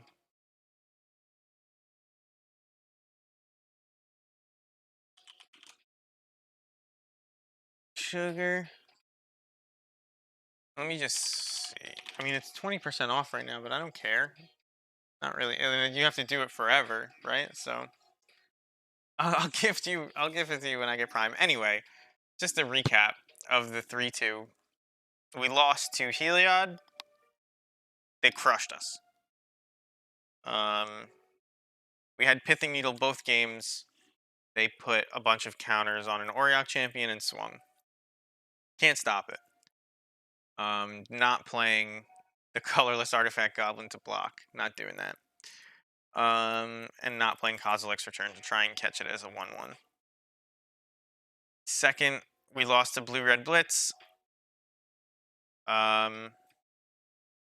We beat them one game. It's kind of close. But we lost. They're tough decks. We beat Elves. We beat Black-White Taxes. And I think we beat another Blitz deck. But I don't remember. I actually... It was... we beat a Tron deck. We beat an Eldrazi Tron deck. So no, we lost the Blitz. We beat Eldrazi Tron for the first time. We're going to queue up for another one. I haven't seen this interface in a while. Stormarino, Goblinos, and Goblin Pyre. I'm gonna go with Goblin Pyre. Wow, what is this? This is like, I haven't seen this in so... Whoa! What did I just do? No, I don't want any of that. I'm sorry. I misclicked. There's something in white here against a white background that I didn't see. Alright. We're gonna at least start this other league. Hopefully the games go as fast as they did that time, and we'll be cruising to a 5-0. I am gonna upload this to YouTube. Um, without the music on it. For those of you who are interested, um,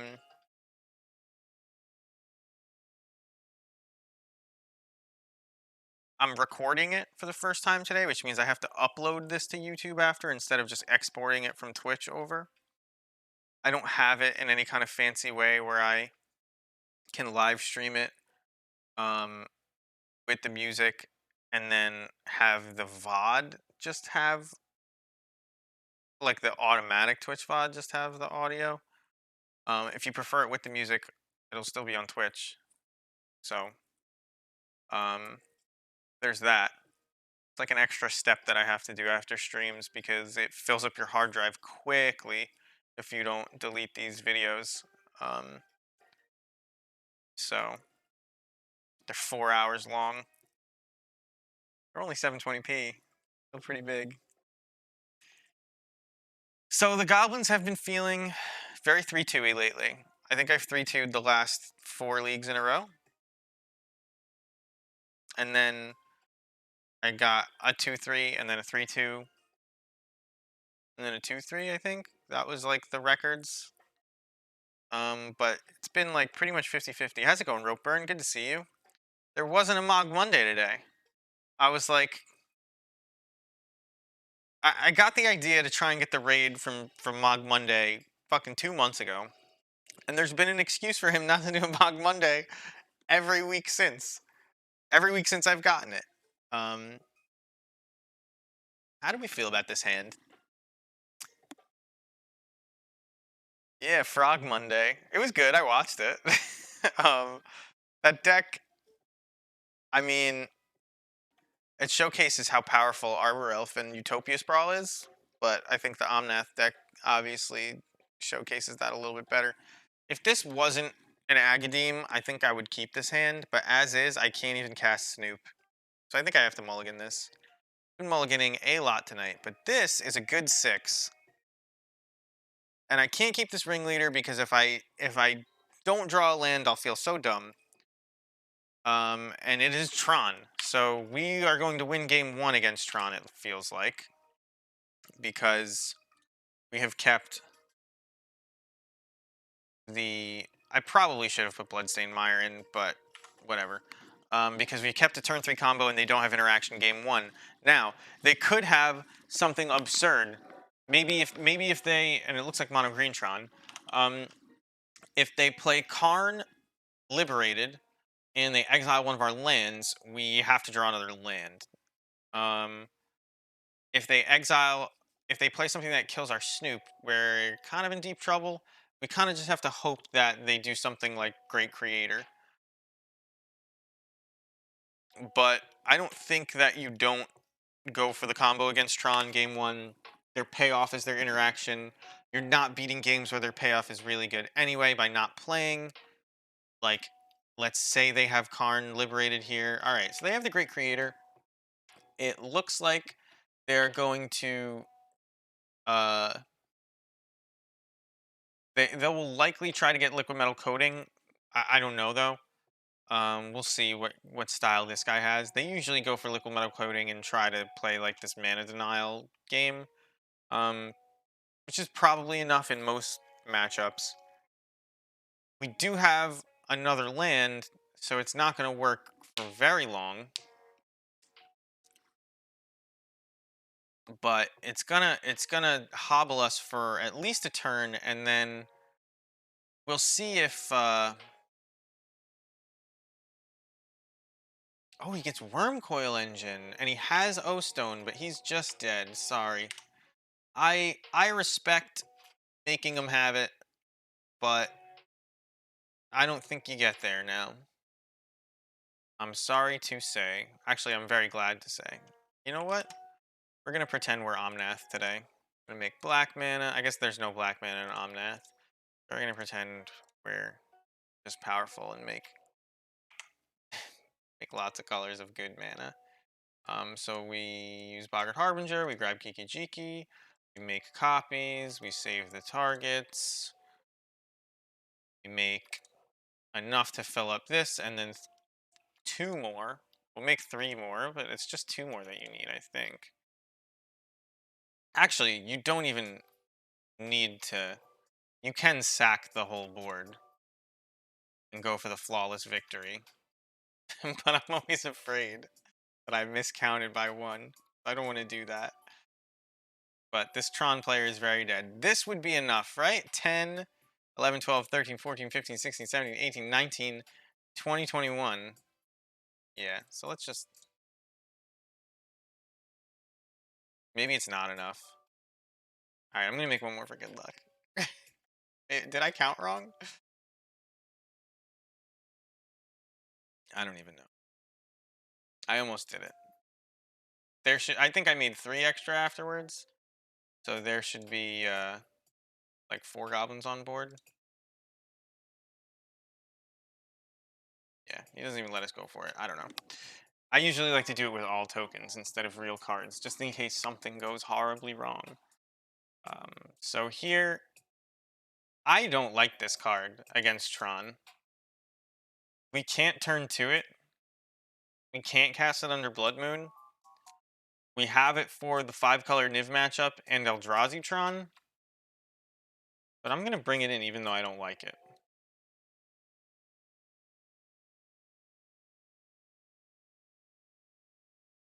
I think blocking matters.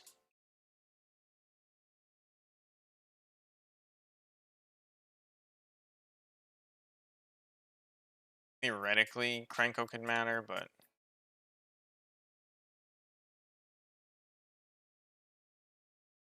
Alright.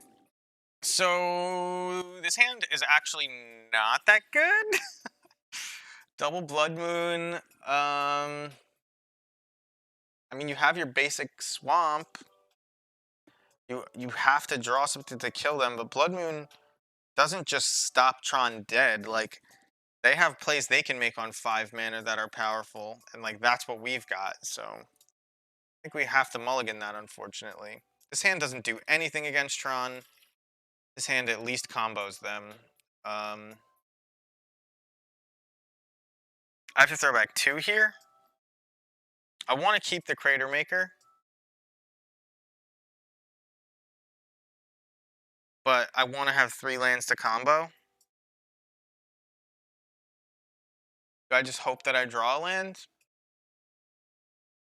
I don't think we can. I mean, not that we're definitely going to get there, but you never know what the Tron player's hand looks like. That Pyre is not bad. It does give us something to do when the combo doesn't work out, because Harbinger becomes a ringleader pretty quickly. We're gonna grab the Blood Crypt. He's got Tron next turn.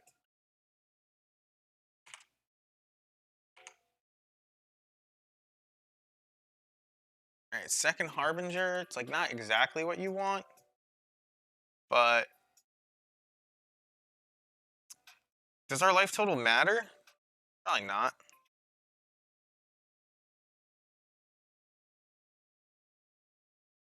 This is a concession to Agadim. Alright, second Conspicuous Snoop on top. Great. His first guy has to deal whatever his first payoff is has to deal with this one. We have the whole combo rolled up again.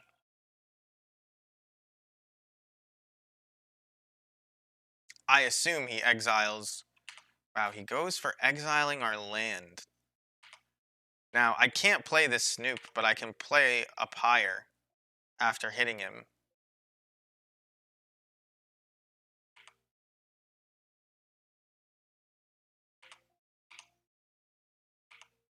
Do I want to pull the Prospector off the top, even just to sack it to make Pyre?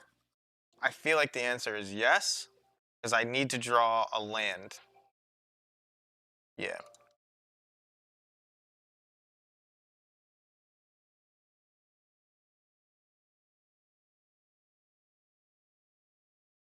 Whoops, wrong thing. All right, so we have the combo next turn. We have another Snoop. We don't know what else is in his hand. Tron does a lot of nasty things with lots of mana.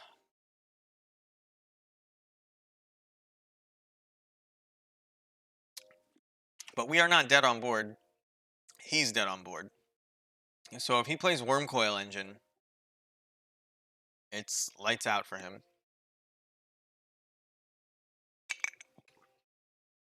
Oh god, this shit is nasty. It tastes a lot like kombucha though. But I'm not into it. And if you read the back of it, it says organic apple cider vinegar drink, delicious and refreshing, ideal for home, work, sports, and gym. Can you imagine drinking vinegar at the gym? I'm gonna do this because maybe he'll feel safe. Or does he? Does he know about it? He doesn't know about it, right? He knows about the second Snoop.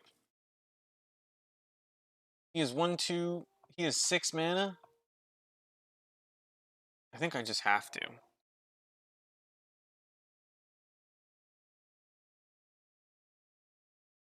Alright, he's dead. I don't even know what he thinks is going on over there, but if he can make me shuffle my library with 1 green mana. Nope, he's dead. Alright, well, Tron's a difficult deck to play. I know our last Tron opponent was tanking for hours. This guy at least made his plays quickly, even if they were not correct. Grab Kiki, make copies. Guy's gonna go and tell his friends, guys, have you seen this new twin deck? It's like fucking nuts. They fucking turn 3 you every time. You can destroy their lands, they still get you.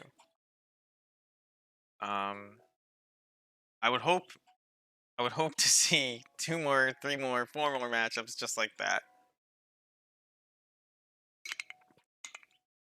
Oh, Roper, you weren't here when we were talking about it. Hopefully you're still here. The emote is in. Unfortunately, the capitalization is weird right now. I'm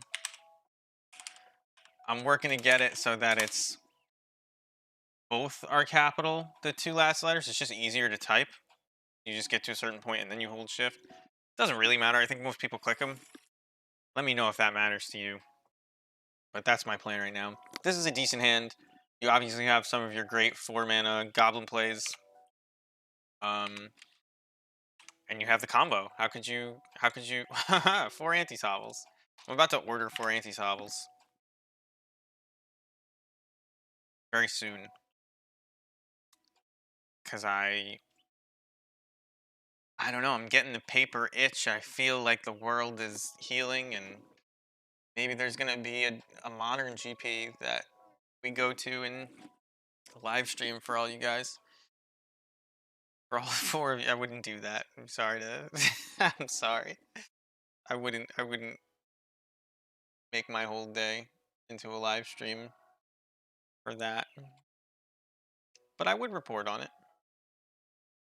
Is this Amulet Titan? No. Okay. So, this actually isn't a good hand versus Living End. We may be dead. Um, without a Skirk Prospector, it's tough game 1 against Living End. We may have enough time because he'll have to Living End next turn. And then we'll play another Conspicuous Snoop. And then if we're not dead to his attack, then he's dead. This is generally a good matchup. For a few reasons. Number 1, the combo is strong. Number 2, the combo doesn't require much. But I guess that's just reiterating on number 1 more or less. But the combo is strong. Skirk lets us keep our combo pieces on the board when they cast Living End. So this is 6, 7, 8, 9, 10. No. 6, 12. This is 16 damage if he were to Living End right now. This is not the colors of Living End I'm used to. They've been playing blue-white for a little bit. This guy's got red now. I assume red-green for Outburst, I can't really go for it here, can I? Because Outburst is instant speed? Whoops, it's card Violent Outburst. Yeah, so that stops our combo.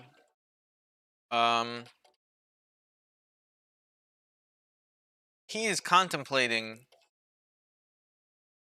whether he should do it now. And so am I. Yeah, so Living End, it's a lot of words to say you switch the graveyards in the battlefield. Uh, so all those cards that he's cycled away will now come into play. Yes, it is Living Death, but with Suspend, but they're not going to suspend it. They're going to cascade into it with Violent Outburst. So he's tanking because I assume he wants to know if he can get us dead in one turn. Do we just force his hand?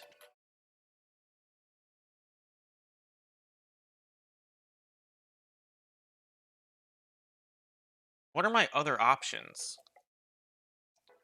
He's at a low life total. If I play Passionately, if I hit him for 2, I guess I have to try to swing first. Because if he Living Ends in response to the 2 damage because he's at such a low life total, I can then play Conspicuous Snoop. Thank you, Ropeburn. You helped us get it. I hope it works out well. I'm trying to get it. I don't know if you were here when I said it before. I'm trying to get the capitalization different so that both letters are capitalized. But we'll see. I can't really play a second Snoop. He's definitely got Violent Outburst. If I play Harbinger,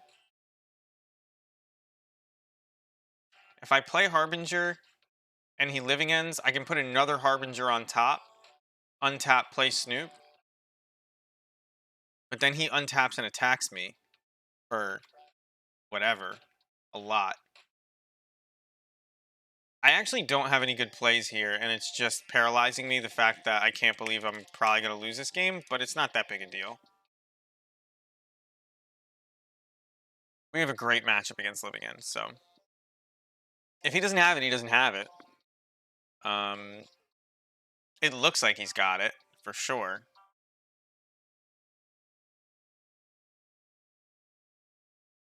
And it looks like he's going to let us put Kiki Jiki on top, too.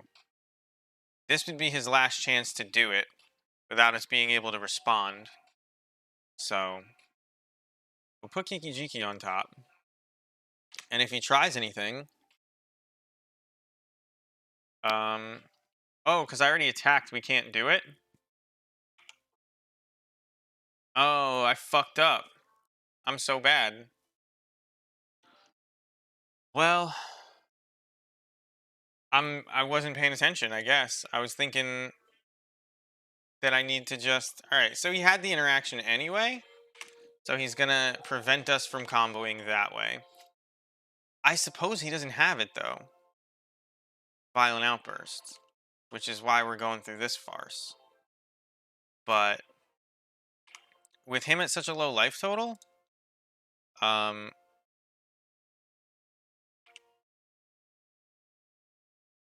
just gonna play Sling Gang Lieutenant.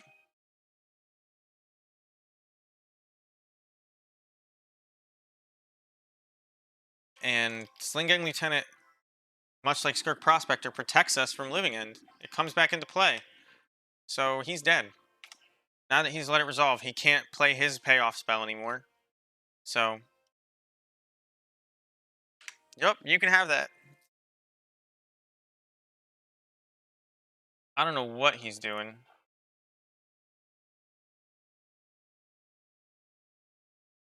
Unless he has a way to gain life.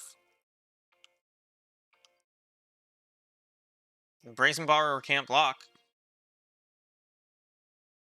If he takes 4, he's dead. If he casts Violent Outburst, he's dead.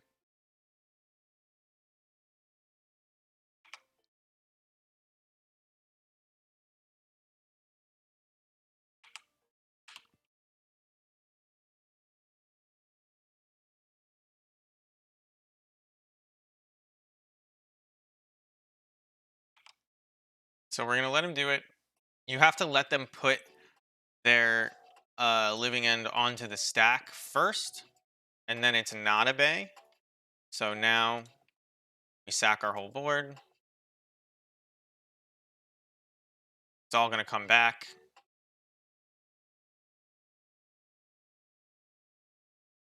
We're going to have 4 goblins again. We can untap Pashalik Mons. We can untap do a million things, but he can't kill our stuff either. So yeah, I'll use it. Another Sling Gang. Why not?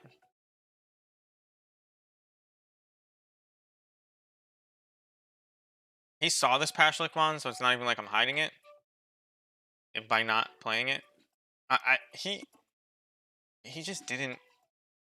He didn't react to anything we did that game. It's like he just got greedy. He saw that he could get 30 power on board at instant speed. But he didn't really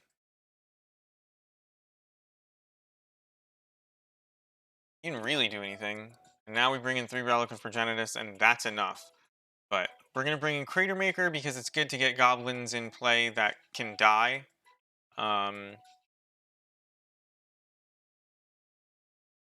Harbinger is not the best. Like, we don't need to combo.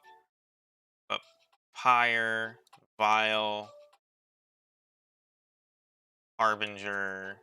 I like Krenko. Krenko's not doing anything. He can't block more than half his creatures anyway. And you want creatures with enter the battlefield triggers and things like that. Maybe we do want Vile, and I should have worded out like Chieftain instead. But Chieftain can put on enough pressure that like maybe we'll force him to pop the Living End early. Honestly, if we might just mulligan to Relic of Progenitus. I mean, if you have Skirk Prospector, Relic of Progenitus, sometimes Sling Gang Lieutenant. But if you have any one of those 6 cards, it's like really hard to lose a game.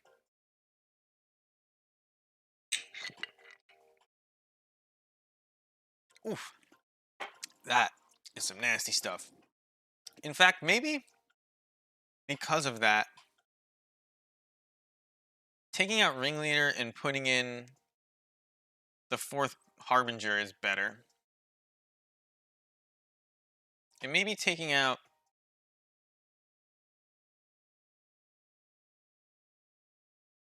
I'm just thinking of like... Maybe I want to keep... Like, you can take out Kiki Jiki, right? And it's not a huge deal. You don't need to combo them to win. But maybe, like... Maybe I want to take out...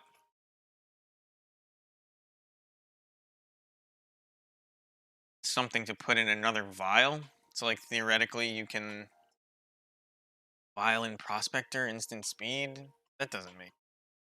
Not keeping your Vile on 1. Although, how does a guy pull the trigger on Living End when you have a Vile on 1, right? Not that he seemed too concerned with that. They seem too concerned with that. MTGO Bazaar 4. It's a bot we're playing, guys. Bot. Stole all your cards. Gave you 60% of value for them, and now it's queuing up with Living End. I think we keep this. I think Relic is just that good. If we draw lands, fantastic. If we don't, so be it. Does that elf that he had, that fairy, Does that return any permanent? If it does, it could mess with our timing a little bit. Is he going to Spell Pierce this? No, okay. Well, he's going to lose that. He Force of Negations it. It's Brazen Borrower is what I was curious about. Turn target non-land permanent. Yeah, so... I mean, this hand obviously is a lot worse without... without a relic in it. A lot more white mana this game, too. Maybe that was his problem last game. I kept a one-lander with relic, just because it looked good enough. I would like to get a second land, please. I guess that'll do.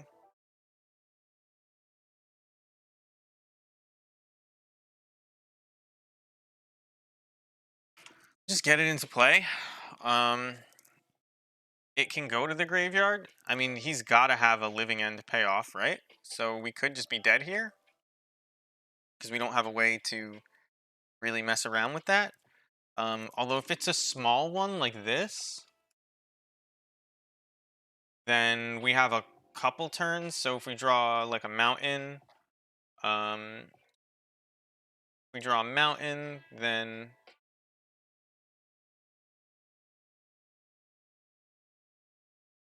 we'll be in decent shape to maybe kill him.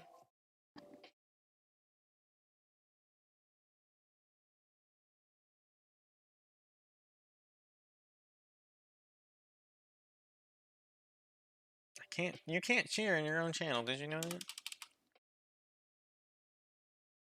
I wonder why. Review unban requests. One new. Who do you think it is?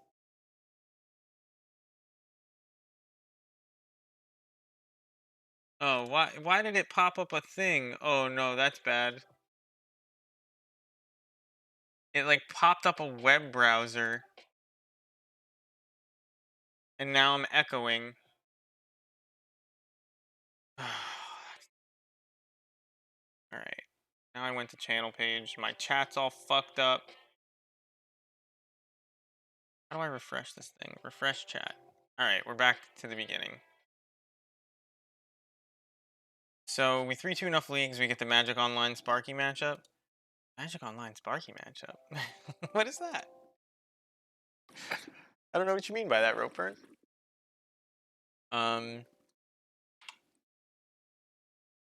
But yeah, if you 3-2 enough leagues, you end up 5-0, if that's what you mean. It's like that's the open secret that all these people posting their 20th trophy are like. I saw a tweet today that was like, brewed this deck, queued up a few leagues, then went 5-0, and it's like, okay, so you're admitting you played 3 leagues, but how many more did you really play? They want to pretend like they just brewed it and nailed it the first time. And they're good players, so it's not like they couldn't nail it the first time, but a lot of these guys are just grinding. Like, they're conceding games long before I am. They're not waiting for you know, the correct play. They're just making plays that they're not streaming. They're doing it fast. So they'll get through 5 leagues in the time I get through 2, and one of them will be a 5-0, and they'll post it on Twitter. And I have no idea, you know, how many leagues they lost to get there, how many when they went 2-3. Some of them who are infinite are definitely like, you know, uh, dropping at 0-1 or 1-1.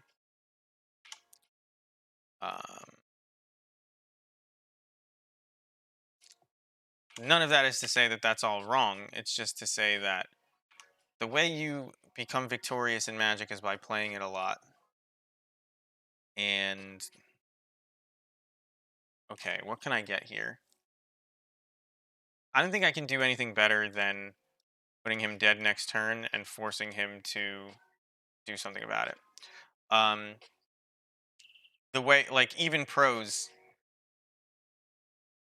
like, I remember when I went to a couple GPs, I started looking at the pros that were around, and I was like, there's a lot of the same guys there every time. And to get success, even they, because of the variance, they have to show up.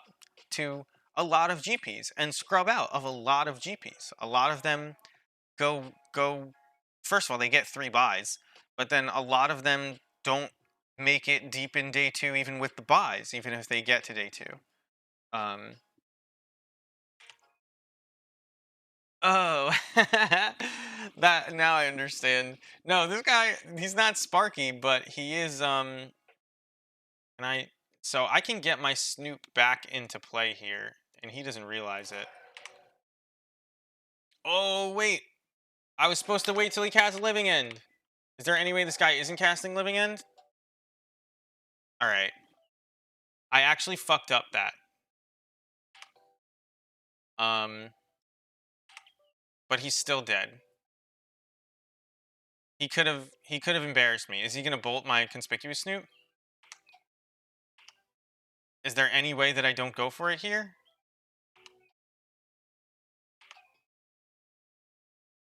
No, right? Like he's bluffing, but or let's say he's bluffing. Is there any way that I don't go for it?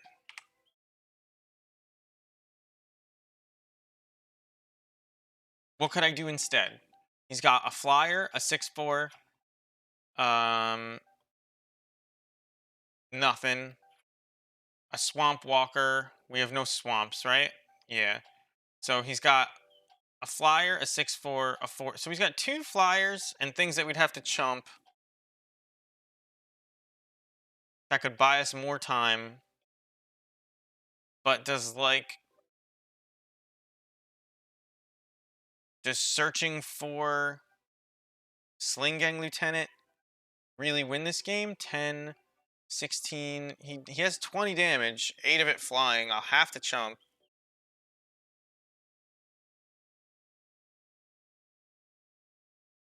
I can just put Sling Gang Lieutenant on top, even if he kills my guy. It's like the same effect. If he kills it at the wrong time.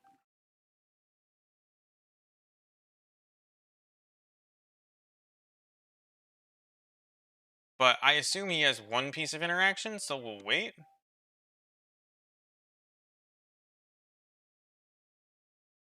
And we'll try to get him that way. Because we're not dead. Although he could just Living End again. Is that bad for me? Maybe I just do it to make more blockers. At my own end step. As like a hedge. There, I don't know, that doesn't even make sense. Yeah, so he has it. I should have waited. I don't know what I'm doing. Deals 2 damage. Dead. What's the other half of dead? I'd like to see it. Gone. He would have had nothing, is the truth. And we would have killed him. Now, what do we do? Now, we're drawing an Aether Vial, which sucks. I think we just put ourselves dead by doing that. And not just waiting. It would have been so much better to make him try to Living End. Now he hits us for 10. Although maybe we were dead in the air. No. Like he would have to cycle 2 more cards, and then he would have still had 1 up. If he cycles 2 more cards, we were dead no matter what. But doesn't seem that way. 10. All right, we're not dead. We'll assume that he's just got another. Okay. I can't stop that. 10, 14, 15, 16, 17. It is exact C's, as they say. So I fucked that one up. I don't know if we win another way, but you shouldn't play it the way I did. Like, you can put the combo into play, but wait for the interaction. Wait for him to make a move. He had 2 ways to stop us. from comboing in shock plus cascading into another thing, but we would have forced him to do that and the game would have went on. So bad play from me. Steam update as well, but not interested. Yes, I want to play first. Yeah, I'll keep this hand. And I'm shocking. I'm putting Relic of Progenitus into play, passing the turn. He mulled to 6, so a Force of Negation hurts him even worse than it did last game, I think. I don't even know if he kept 7 last game. But here's my Relic. He forces it. We have other ways to play.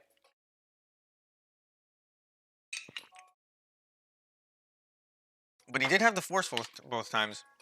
First time I'm getting forced by these living end people. I mean, Harbinger next turn would be a fantastic draw. Could still be on top.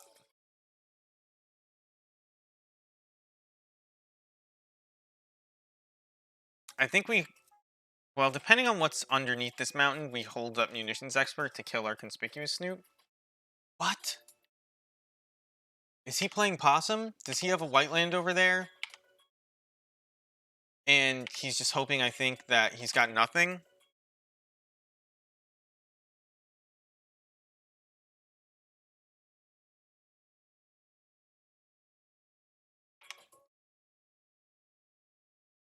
I think I have to search for Harbinger here, right? Because his mana looks so bad?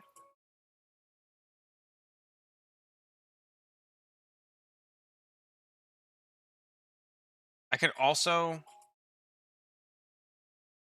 search for Skirk. I can't get Skirk into play, though. I could get Sling Gang Lieutenant. I think Sling Gang Lieutenant just locks up the game. And we got really lucky that this Kiki Jiki's on top. And I already have a stop on my upkeep and my end step, which is going to annoy the shit out of me. Now, he's got to have it.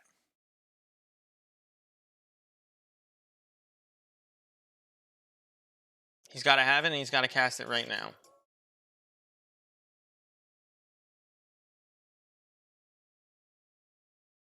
And he's not casting it right now.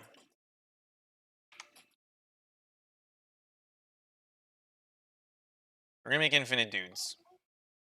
Would you like to allow us that?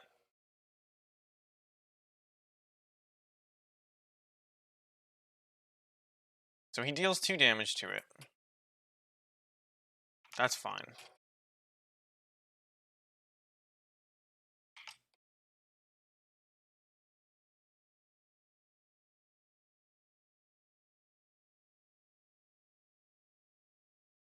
I mean, if I resolve this Sling Gang Lieutenant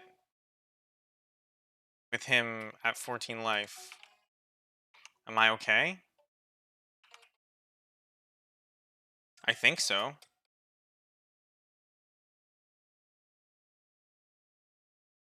He seems super F6'd, but he is not.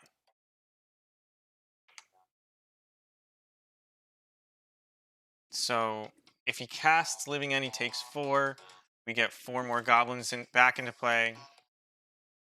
5 more goblins back into play. We can play Munitions Expert. A lot of things we can do. Take this off.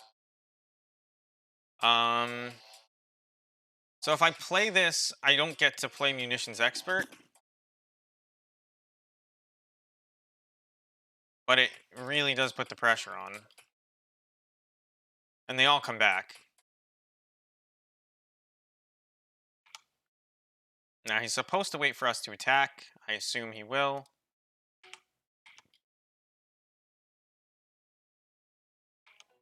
Well, if he takes it, he's just dead.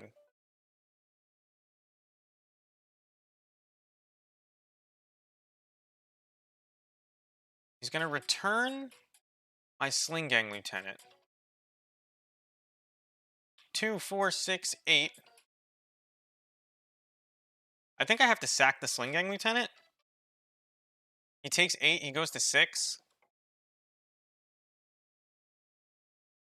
He's in like really bad shape. If he living ends, he's dead if he living ends.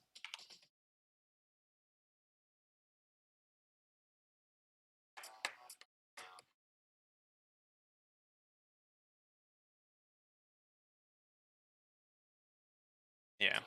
Okay. That's a really good matchup for us. There's no way that we should lose that. I am 100% against living end, and it's over 5 or 6 matches, which is like they should be able to steal something off you. It was the first game I lost, I think.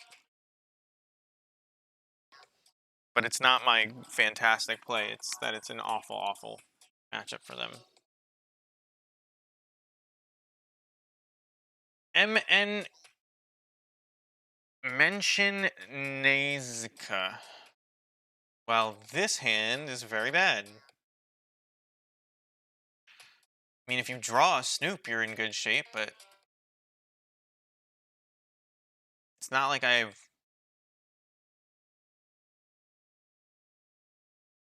All right, I can call you after this game, if you're still up. Mulligan. Keep this. Not fantastic, but it does things. Thank you for making the emote.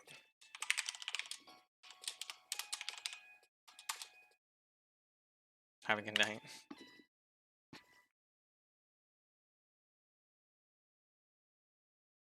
Okay, so this hand is not fantastic against Tron. Even if it draws a Snoop right now, it can't cast it. Second Aether Vial is a weird one. I think...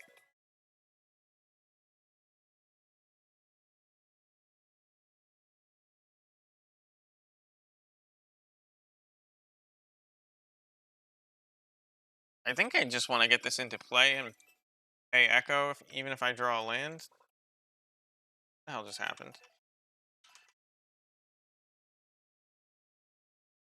Just because if they play like a great creator, I want to be able to pressure it.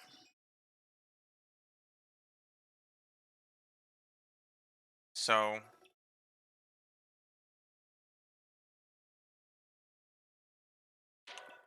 it looks like they're going to play a Sylvan Scrying here. That or an Ancient Stirrings, but I assume they have a second land. Should be some keep. Oh, and it's... So what did they keep on? They have 8 cards in hand, which means they kept on 7, right? Maybe they just don't know they're supposed to mulligan? Aggressively? No, so there's the Sylvan Scrying, but it's a basic forest hand that they kept on 7. So it must be Ugin. That is my guess.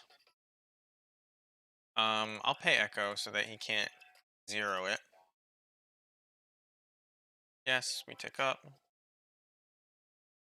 Pay 3.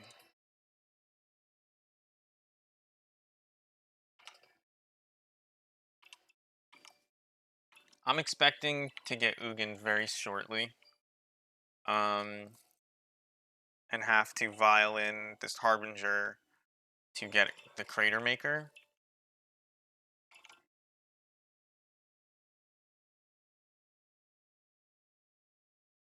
Land would be decent here because we'd get to Ringleader and fill our hand up.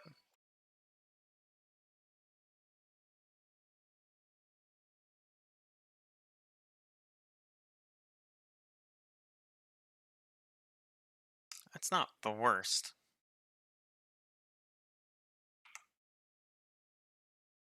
Because we can play this Ringleader no matter what.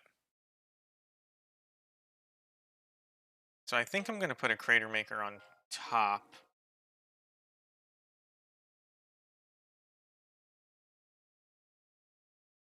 Because if he Ugins, I'm close to it, Rodeo. This is a green Tron player that kept 7, but didn't have turn 3 Tron. They had a basic forest and 2 ways to search for Tron pieces, so I'm assuming they've got Ugin in hand and trying to figure out how to beat an Ugin. I don't know how many loyalty Ugin comes in with. Um,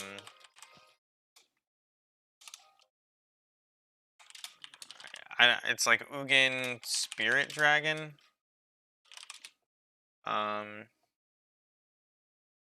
Comes in with 7. If he -3s, he goes down to 4. Is it Exile? It's Exile, but this is a leaves the battlefield trigger? No. Dies. So I'll be able to... Yeah, okay, so I'll be able to kill the Ugin no matter what. And if it's something else, I can reset what I do with this Harbinger.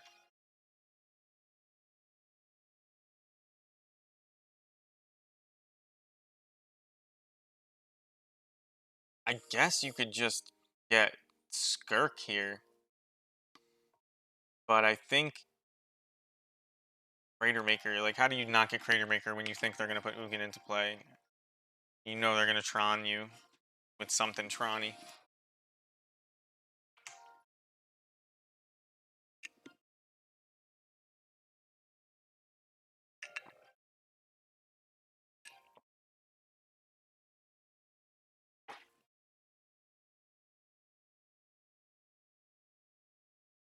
Okay, so he casts Oblivion Stone. No Ugin. He has the mana to blow it up. I'm just going to hit him. That was foolish.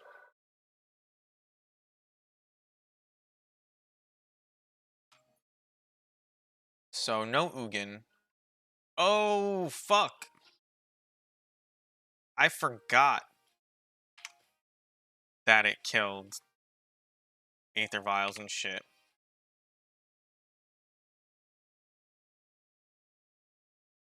I mean, I want to draw a land really badly for this Ringleader. And Crater Maker is, you know, great if he plays pretty much anything. But 6 cards in hand, not feeling great for us. I thought we'd still have the Vials. I'm thinking it's like, I'm thinking about the Ugin ability where it's, you know, things with no color are left alone. But Oblivion Stone is just ruthless. And he wasn't kind enough to give me any fate counters. And no, they never printed more cards with fate counters on them. They could have made deal 3 damage to any target, put a fate counter on target permanent. Wouldn't that be great? I think that just goes in the Oblivion Stone deck, unfortunately.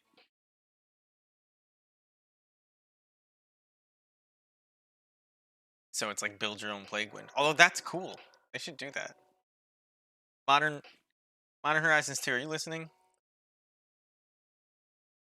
Put fate counters on things. Give me Snapcaster Mage plus fate counter.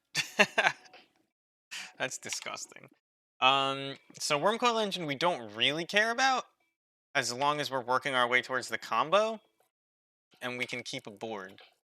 We're not aggroing him out, and he's got what looks like a ton of lands over there.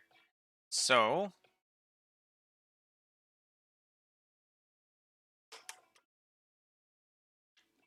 I can't even cast the Snoop if I draw it. This is the worst land in my deck.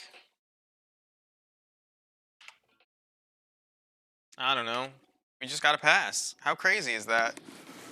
This is the first time this has ever happened to me in like 200 games, though. So, I don't know. I'll let it slide just this once. Agadim, you're on thin ice, though. I'll take 11. Or I'll go to 11. I don't even care. The reason I need both goblins is because if I get a munitions expert with 3 goblins in play, I can kill the worm coil tokens. All right, so we can't win this game. Obviously, he should hit our lands. We'll see if he does. Yes, he does. All right. We have a pretty good matchup against Mono Green Tron though, so let's see how these games go. And these are new. These shatter assumptions. I don't like them. I'm testing them. Oh, that stays in. I'm testing them because I wanted to. I'm not testing them versus Tron. I'm testing them versus 5 color. Niv Mizzet. And they say that they interact with Tron, so I want to see what happens. I could have cast it that game. Couldn't have cast anything else, but I could have cast it that game. Last time I boarded out a Pashlik Mons, seemed fine. Because you want to be pretty aggressive with the combo. Can't really grind Tron out. They play Karn the Great Creator, so you shave on your good artifacts. And normally this is enough, but I'm adding these 2 shatter assumptions, so now I need to find more room. And I think that shaving a War Marshal is fine, and Munitions Expert is generally pretty bad. In this matchup. Not in general. Wow. Worst land in the deck. Agdeem, you're on thin ice, but if this was any other land, I still wouldn't keep, so stick around. This is a great hand. We throw back a Matron. We have turn 2 Snoop. We have turn 3 Matron for another Snoop with the Vial. Vial it in if we find a land. Can't really ask for too much more. They mulled to 5. I wish that there was a way for you guys to see that. Let's be real, like even if I brought this chat window over, it's so small. Like, I mean, I guess now you can see that they're on 5 cards, but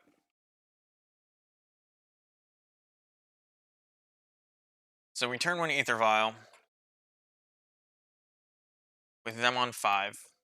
So when they're on 5 and you can like kind of jam the combo, 2 things happen. Number 1, you're taxing their payoff spells, you're taxing their interaction plus payoff. Like, they just have less cards in hand to deal with the things that you're doing. I have to get Blood Crypt here. So it's never really a bad thing. All right, that's not a good draw, but next turn we'll tick our Vial up to 2, we'll Vial in another Snoop. Turn after that, we tick it up to 3. We'll see what kind of hand they have. It looks like another slow one. We should be okay. We'll find out.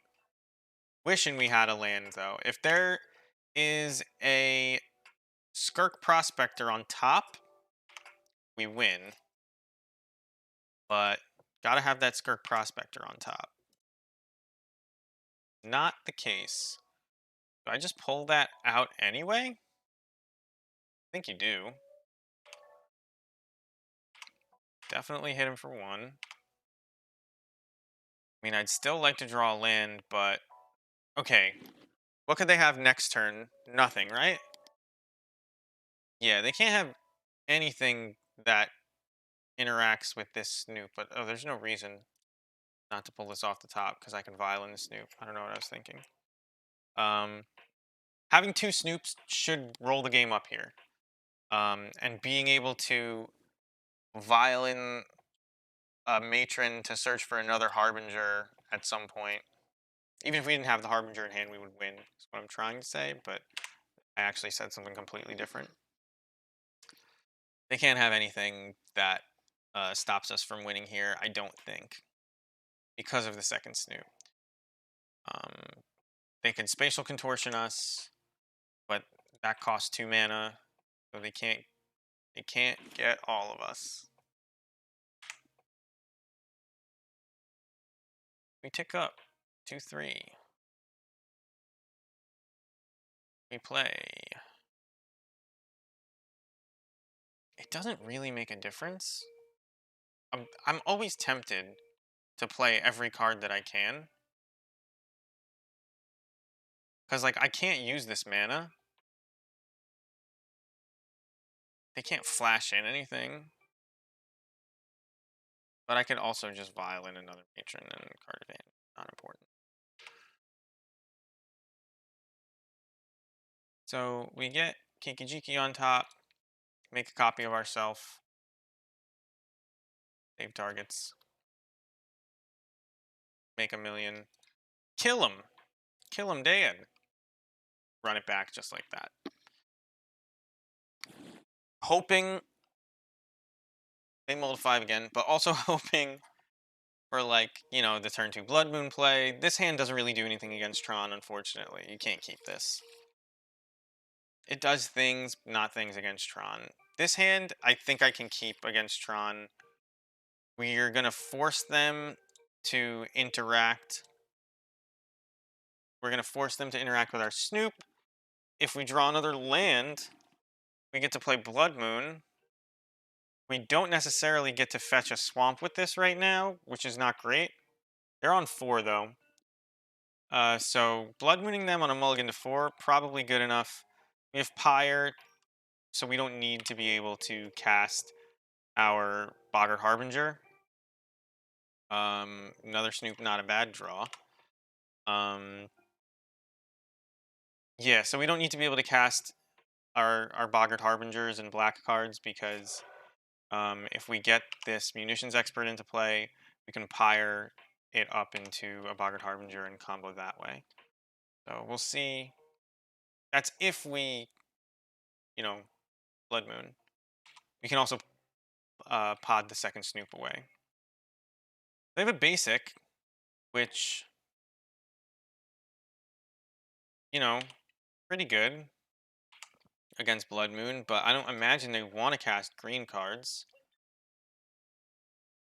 I'm just going to slam this. We do have the Swamp now for the Blood Moon, if it comes to that. We'll see what they do. They look like they have any interaction up, like Dismember. That's what this could be. We'll Blood Moon.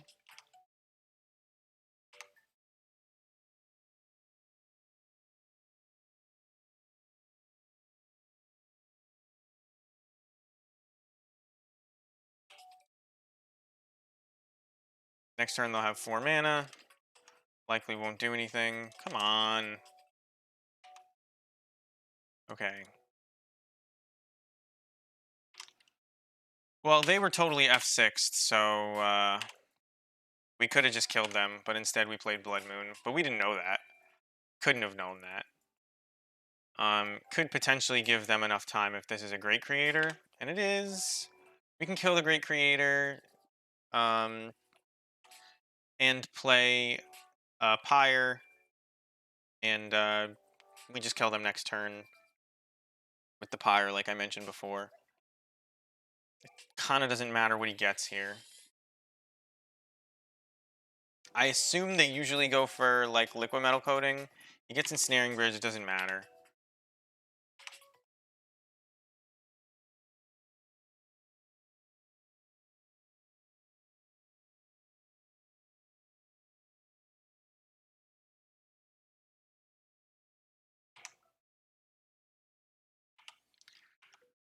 We kill Karn. He could have another Karn, and then we have to Matron and wait another turn. But that's fine too. Probably. Maybe it's not.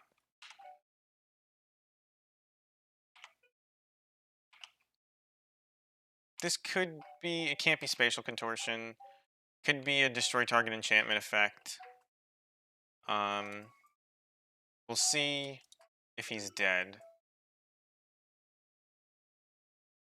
Actually, I should do this first, right?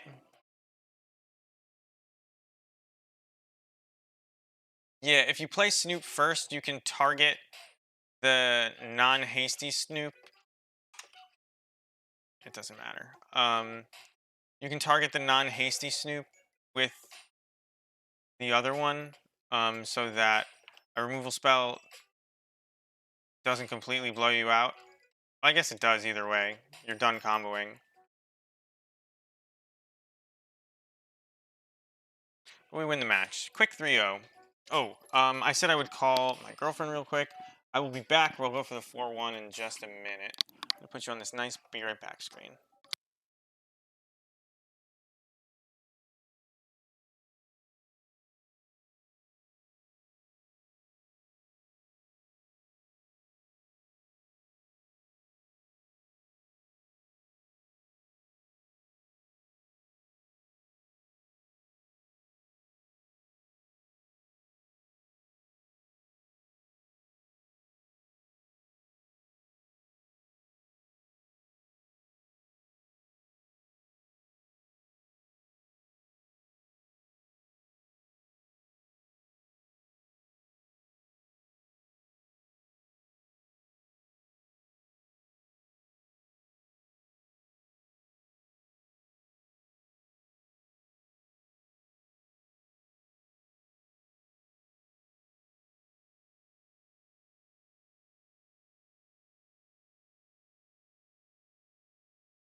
We're back. And we got a match. Right on time. They knew. They knew. And they also knew that I wanted this hand. I put that one. What is this? Basic Island Go? What format are we playing? Basic Mountain Go. Red Elemental Blast versus Blue Elemental Blast. Guy was playing Blue-Red 11 days ago, so it seems like it's Storm and we're probably fucked. But it looks like he doesn't have a second land casting the op like that. Just doesn't have a red land. Because I have no idea if he's got Vapor Snags or Counter Spells or whatever, and it looks like he's struggling for a second color of mana that likely has his interaction, I'm just going to go for it. No reason not to play a Snoop. It draws cards. Reach through mists. Oh, okay. Is this Twiddle Storm? Is that what this is? So he could just Lotus Field go off right here? I don't think he has anything that like really interacts with us. He can tap our dudes down. Um, if like we don't have the pieces in play, but and it's like as good as a removal spell for one turn, but it just delays us. My feet are freezing. Ah, but my heated blanket is all folded there and I don't want to unfold it. I should have played Blackleaf Cliffs last turn, but we're not getting punished for it, so it doesn't matter.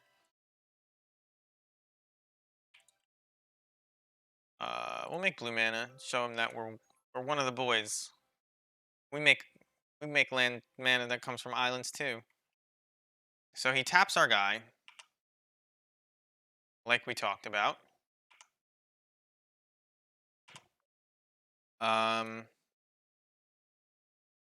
We don't need to draw a land, so we might as well just put Kiki on top. See if we can go for it on our, at our upkeep. Really no reason not to, from what I can tell. He must try to go for it here, right?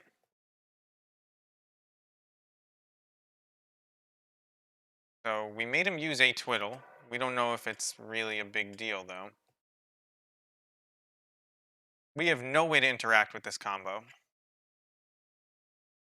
Draw 3 cards, discard 3 cards at the beginning of the next end step, and it's Arcane. So he spliced Psychic Puppetry onto it. Now he's searching, using Merchant Scroll for Dream's Grip. Tap or untap target permanent for blue mana. He untaps Lotus Field. He makes 3 more mana. He has 6 cards in hand. He twiddles Lotus Field. He's got 5 cards in hand.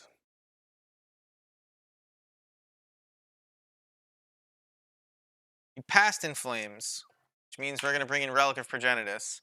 Got 4 cards in hand and a full graveyard.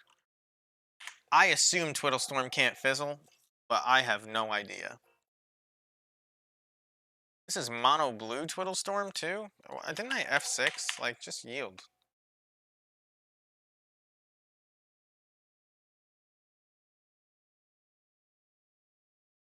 Come on, I definitely said yield.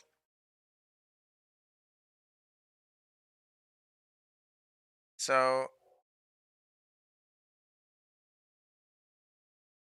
I don't know. We're 3-0. I wanted to get the trophy tonight. But we just don't really interact with this. We just have to combo quickly. You can't destroy his lands. I guess you can play Blood Moon. But I assume he has Repeal. He's just playing basic islands. Storm count 15, 11 cards in hand, 5 mana. The red in the deck is probably the 1 copy of Grape Shot that he's looking for right now. And he just put Grape Shot into hand, which means we're dead. I will not make him target the Grape Shot, but I will make him cast it. Well, he has the mana to cast it. That's enough. So, Twiddle Storm. Hello, Blood Moon. Does this do anything? No.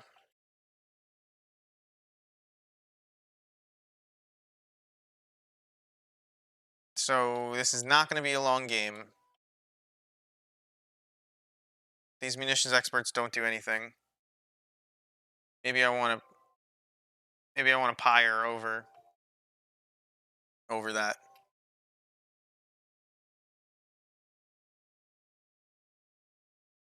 Aether Vial probably too slow, right?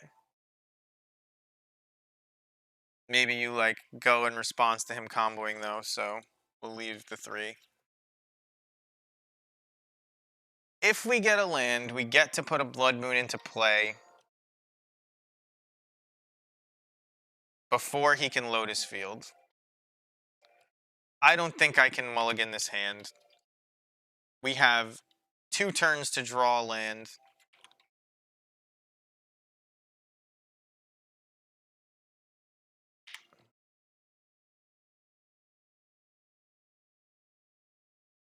Oh, I don't know what... Well, no. Okay, I was going to say, I don't know what I'm doing bringing Blood Moon in when he had all basic islands, but it's that his Lotus Field doesn't do anything when he's got a Blood Moon in play. So here, we're just going to slam the Blood Moon.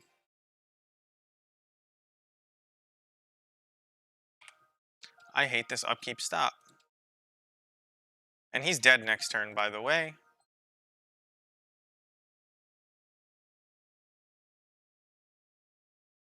I guess he can Force of Negation this. Which, how do they not play that, right? He cycles the Sandbar looking for it. Doesn't find it. We F6 our turn. We are going to... he uses his only blue mana to play Serum Visions. No repeal this turn is what that means. because it costs 4 mana.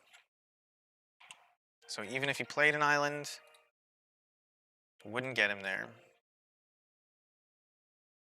Oh no! Okay.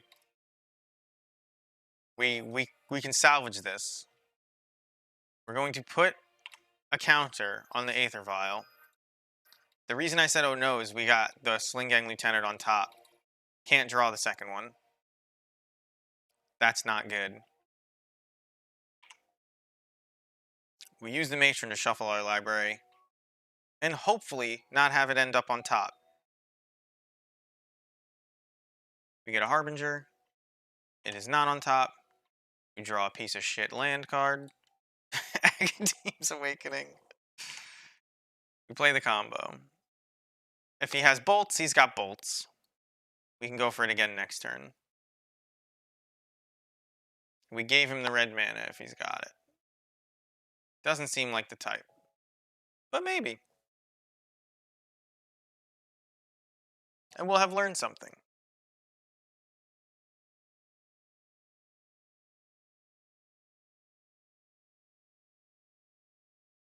I love this stupid grunt in this song. It's so corny, but for some reason, it's like... It reminds me of the regular show. And they have that weird grunt in it all the time. And at first it's off-putting, but then it just grows on you. It's like how they laugh.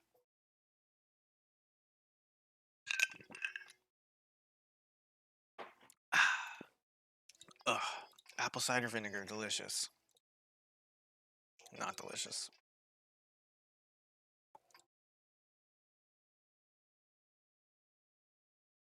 So, I don't know if he has, like,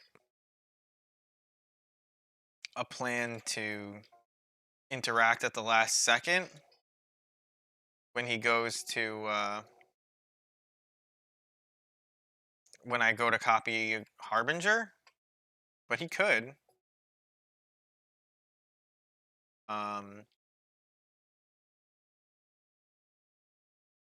So this is enough. Takes 2 clicks when you turn off auto yields. Make a copy of Harbinger. Put Sling Gang Lieutenant on top. Target him. Save targets. Sack the dudes.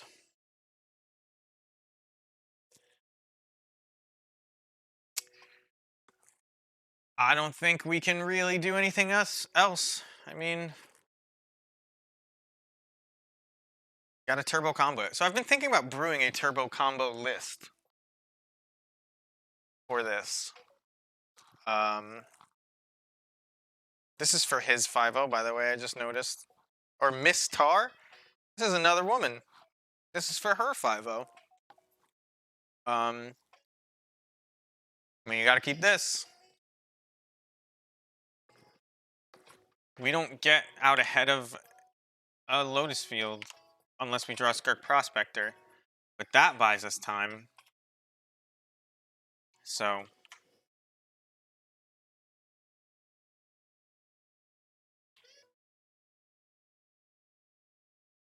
I mean, it is very unlikely that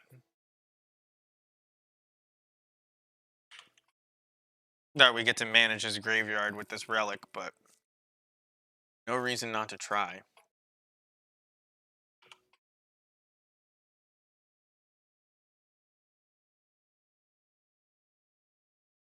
What do I do? Do I play Snoop? Or do I play a second relic?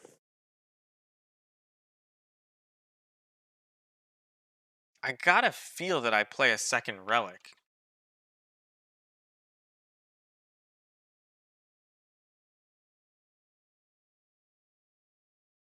I'll reveal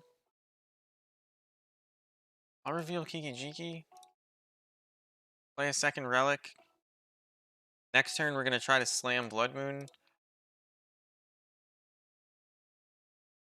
And we can respond. Like, if he goes Lotus Field, sack all my shit. If he ever has to Past in Flames, we pop a relic. So, like, it likely buys us a turn, and then we turn off his Lotus Field. Seems alright. I think I'm probably also supposed to cycle a relic here to find another land or Harbinger, because I'm not going to have a chance to do it. I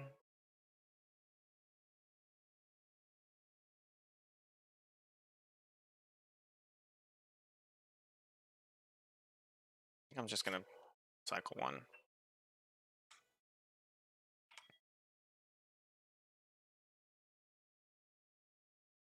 He's tapped out. He could force negation us. He does, so be it. What? Always hate that. When I try to tap quickly, it defaults to black mana, and sometimes I forget to make the red mana first. So there was the Lotus Field. We stopped that. Blood Crypt. I mean, you just snoop here, right? And hold up Relic forever.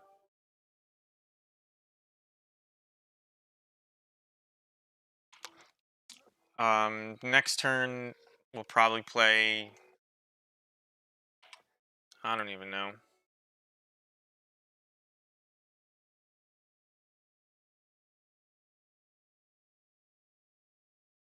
If he repeals this Blood Moon, we are pretty dead. So we have to either pressure him or find the rest of it quickly. And what's the quickest way to do that?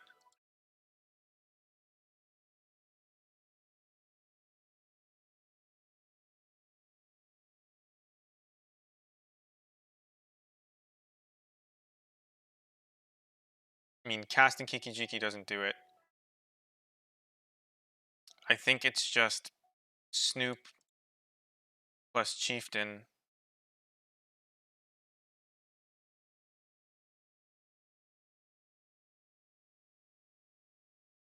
We're shields down on Relic right now,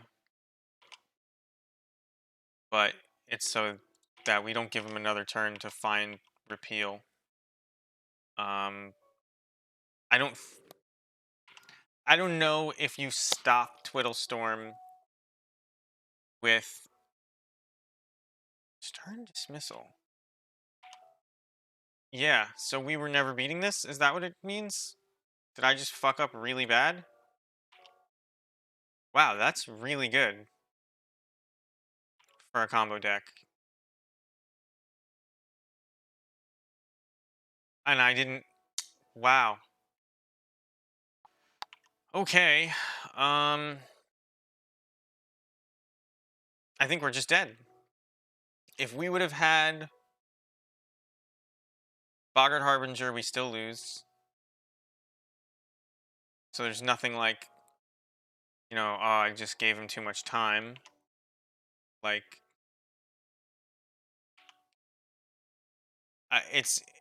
it was the...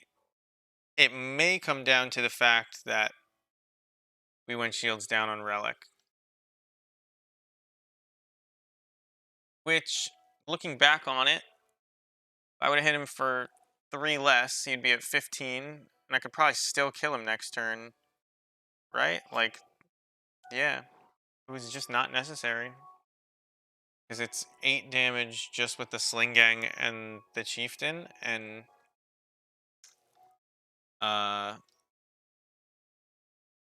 Yeah, there it is.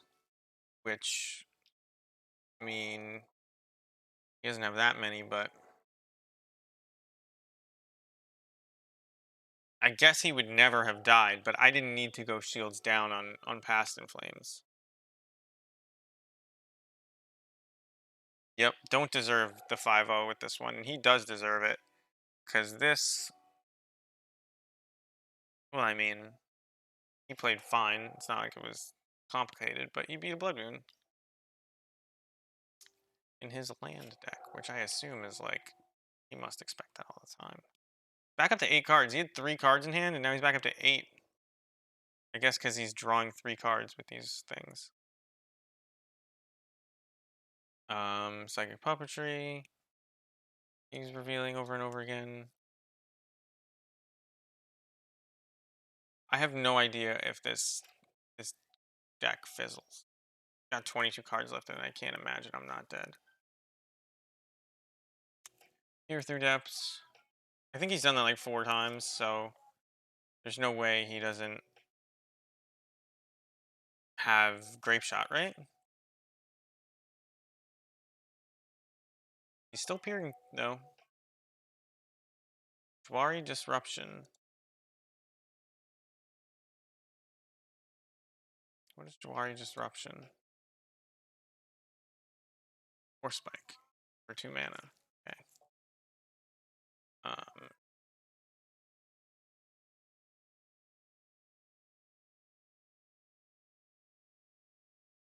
I mean, as soon as I see the grape shot,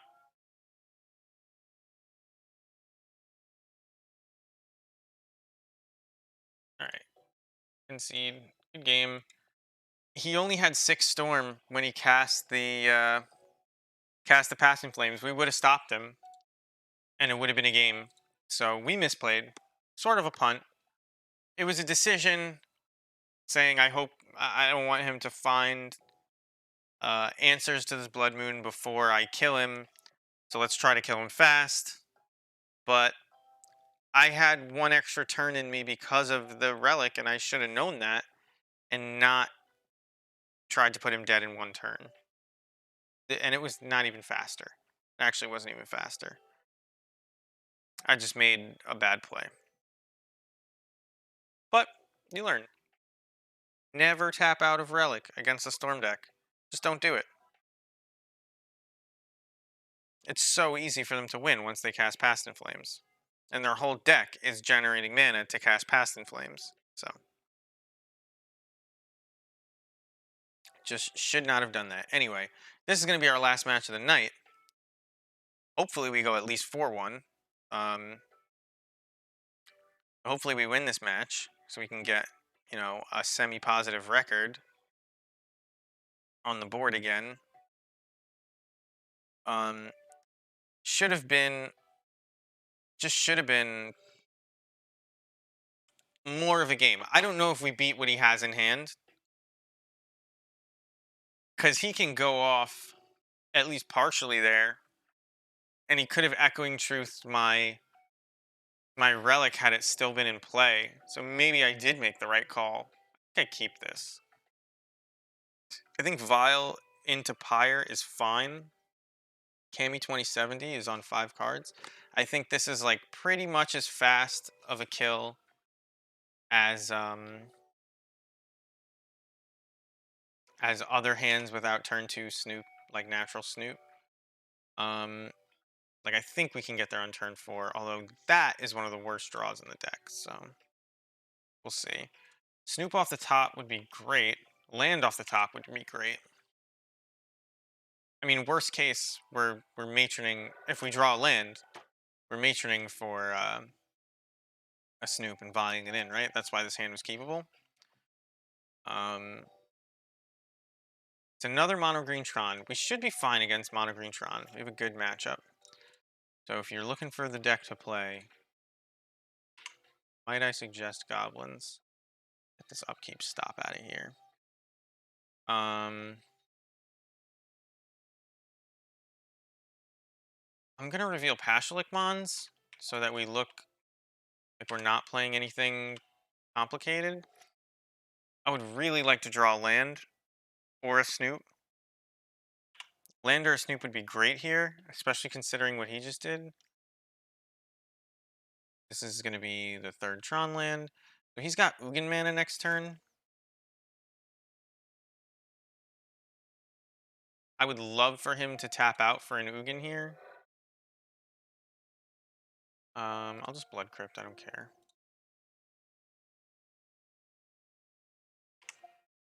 We'll grab Snoop.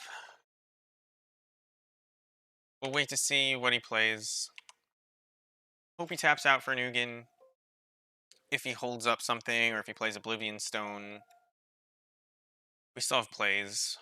Ancient Stirrings, no more Ugin.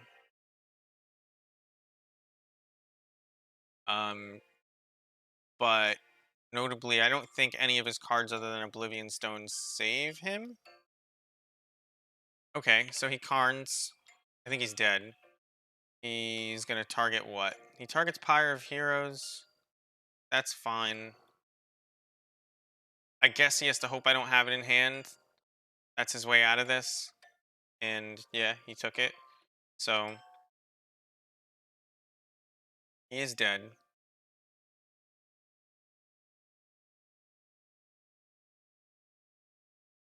Just making sure I didn't F6 through the turn. He's tanking on his no mana. Or that or I'm disconnected.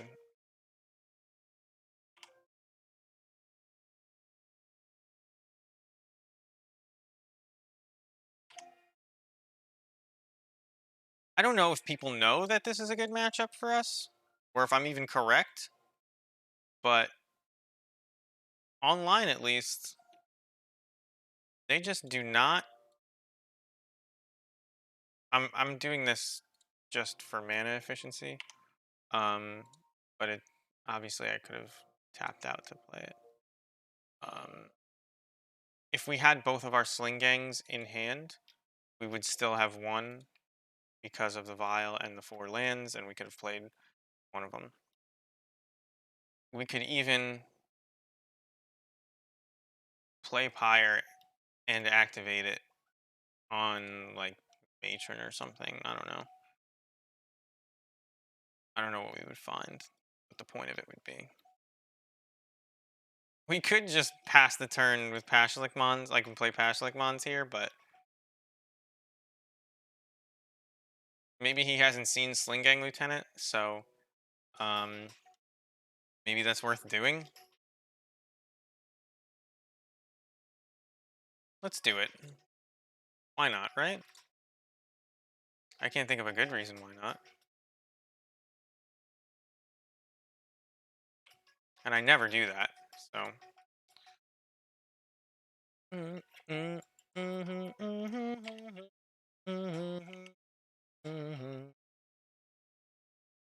And then we can just like search. Oh, let's. They're all gonna die. Um, so we bring in these. We're gonna bring in this. I haven't had a chance to cast it yet. I just want to see. I don't know if it's good.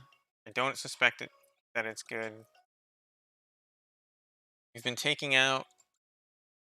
We've been taking out Pashalik Mons actually. Although Munitions Expert is probably supposed to be bad. Yeah, and Chieftain's probably better than Mons. Although, let's just take out this War Marshal. We could probably take out 2 experts as well. But like, I like having experts to pressure Ugins and stuff, or Karn the Great Creator, even though they're like usually pretty bad.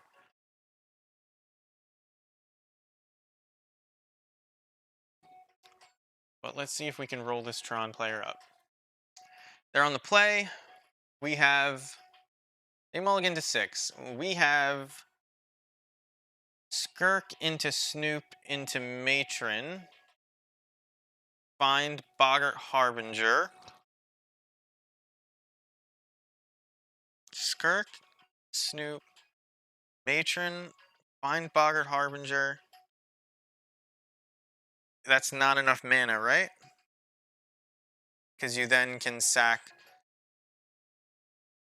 Matron and Skirk, but you've already paid 3 mana. And you don't have anything else. I think we just mulligan this. I mean, it's okay. I guess if you draw a Blood Moon, it's really good. Get a redraw with the Bloodstained Mire. You definitely get their turn 4. It's like not exciting though. I have a lot of sideboard cards and this has none of them. Like, do I really want a Matron for Crater Maker and that's the best thing I can do in a hand? This is so much worse. This is so much worse.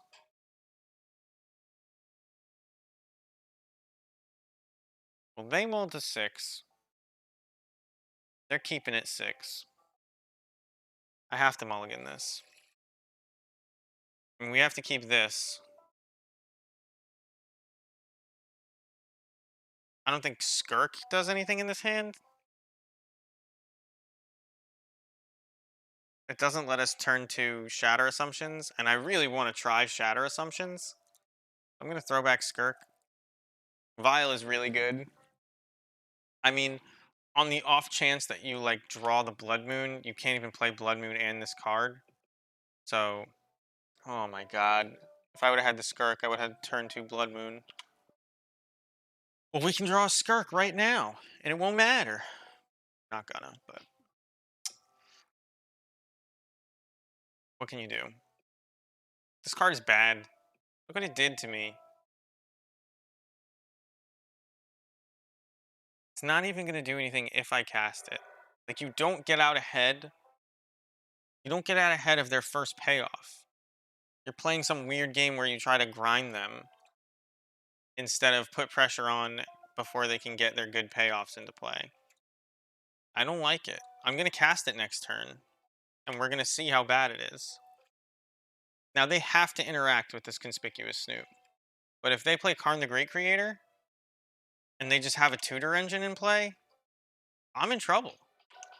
If they cycle a bunch of times and don't have shit, then I'm in great shape. But aren't I winning that game anyway? I have to cast Shatter Assumptions now that this is in play. Because it means that all they've got, and I definitely want to shuffle that away.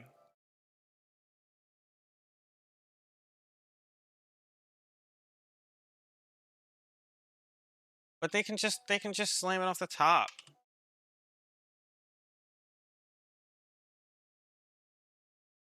So he's just got lands and he had an Ugin. And now he's gonna hit us in the face, and we got nothing except Snoop.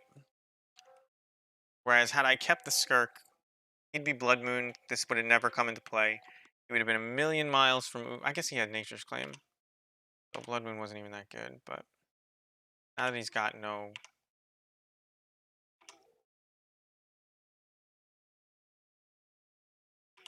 Now that he's got no green mana, it's like not as bad. Oh my god, I do not want to draw that.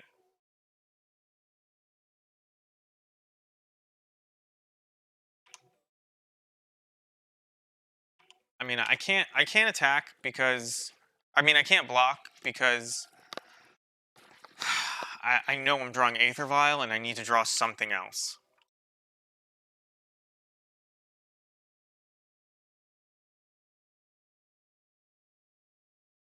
Anything else.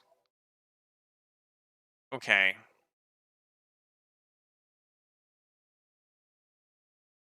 Well, I guess we have to see what's underneath it, right?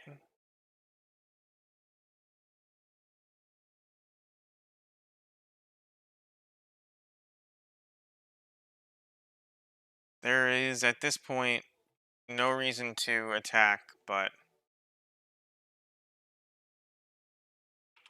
if he somehow kills one of my guys, do I even chump here? Do I wait another turn and then start chumping?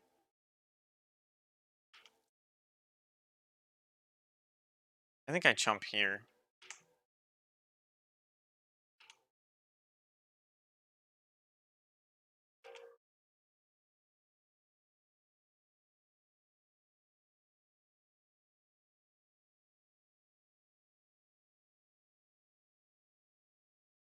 Ringleader is good.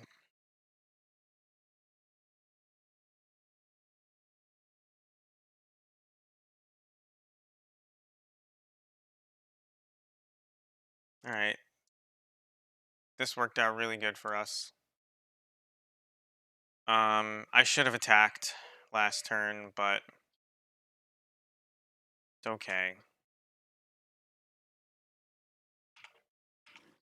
So we're gonna block and sack, so he's gonna stop gaining life.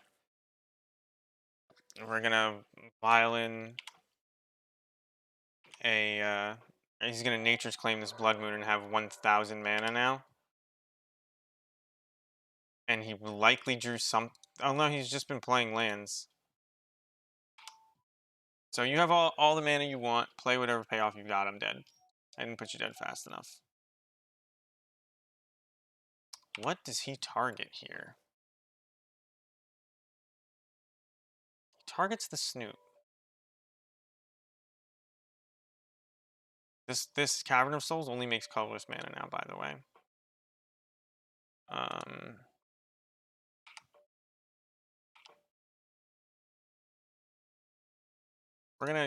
We can theoretically get it back with Agadim the Undercrypt. We have a lot of mana in play. Just makes it so it's not the worst draw. I wasn't even looking at what the top of my library was.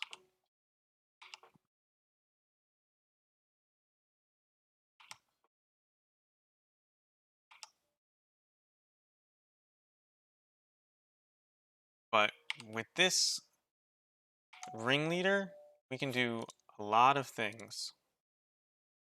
So it's a yes and a no.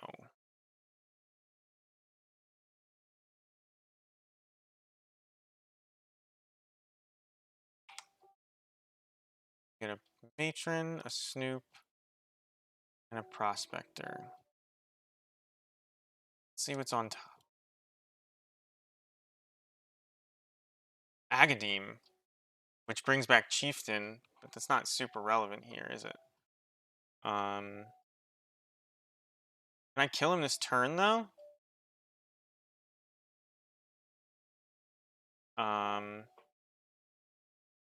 There is no chosen creature type, so all those abilities don't actually do anything. What could I search? I get Crater Maker, but I can also just kill the Karn.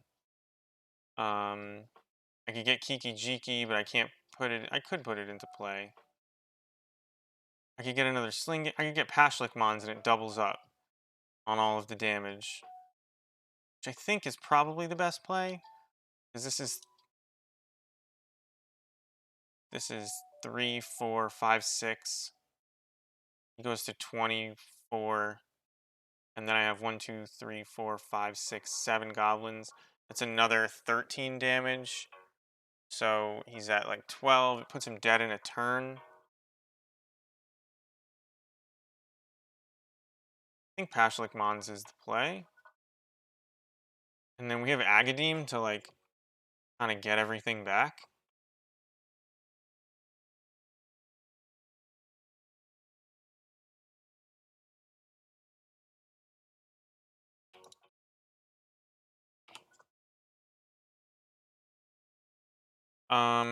He could theoretically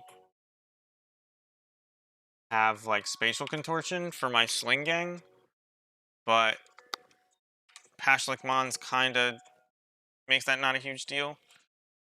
So he has to draw good, because he's dead.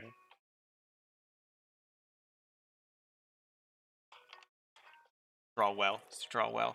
Fetch Kiki, play Skirk, sack Gobs, play Kiki, and win.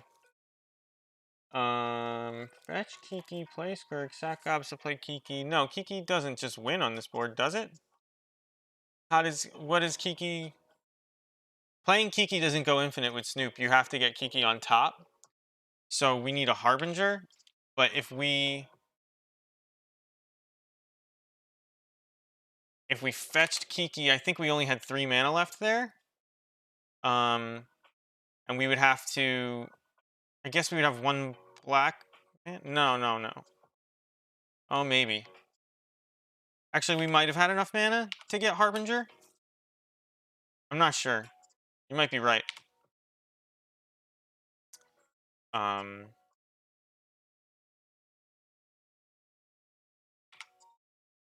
this way I'm just trying to fade stuff.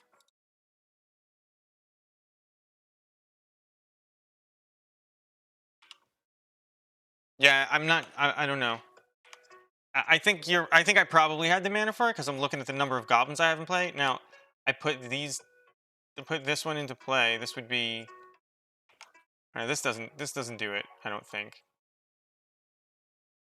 He takes the Snoop again.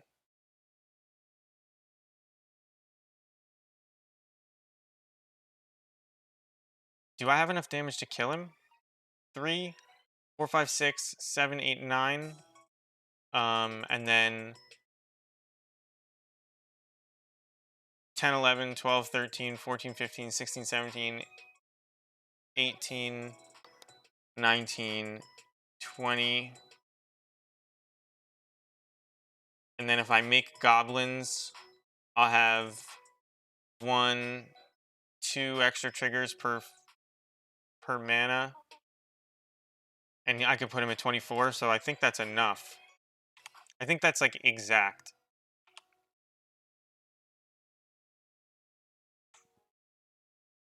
And you actually get to Skirk Prospector to fudge the math on that a little bit as well, I think. And I think we know we're drawing Matron. So he's like just definitely dead.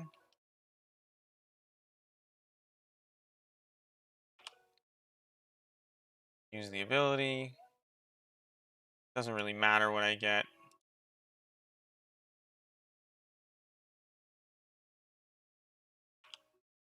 I probably should have, if there's another ringleader in there, I should have gotten it. I don't know if there is. But he's super duper dead. Yeah. So there's the 4-1. Finally a 4-1 after like 5 leagues in a row. I'm I'm pushing for that 5-0 again. I don't think we're gonna get another one by Friday, but we'll see. I mean, if I played like 4 more leagues tonight, we would, but I'm not doing that. Um, that was the last match we're gonna play. We didn't get to play 5-color Niv. This is okay against Tron. It's not better than Thoughtseize would be. And that was the other card that I thought about playing over Thoughtseize. The difference is in 5-color Niv, if they resolve a Niv Mizzet and you play this afterwards, you can like get back to parity. Because usually they don't play counter spells. That's the best deck in the format. 4-color Omnath, 5-color Niv. They're so good. Can't really. We don't interact well with them. I'll say that. And they are super strong. They don't even care about Blood Moon. Anyway, we're fine tonight. 3-2, 4-1 for a 7-3 record. I think that gets you into day 2 on Breakers. For when GPs come back. I'm gonna upload this to YouTube without the music. For those of you who didn't catch it, it'll still be on Twitch for like 2 weeks or whatever. Great. We got our first emote today. It doesn't have the desired capitalization for all. Oops, that's not it. That's it. Doesn't have the desired capitalization unless you're a tier 2 subscriber. Just because I set it up shitty. I thought you could like drag them around once they got approved from tier 1 and tier 2, but you can't. I have to just delete the tier 1. So I'm going to do that tonight while I'm uploading this video. Follow, subscribe. You don't have to subscribe. Don't subscribe. But I play goblins all the nights I can. Between 8 and 9 o'clock I like to start. Usually closer to 9 these days. I'm always on goblins for the foreseeable future. There are a lot of fun decks I'd like to play. I don't have a rental service though. I own goblins, so this is what we play. I have Storm. I don't like Storm. We've been doing fine. I mean, we haven't been losing for a while. We have 5 tickets. That's a lot. Oh, this is why we've been doing fine.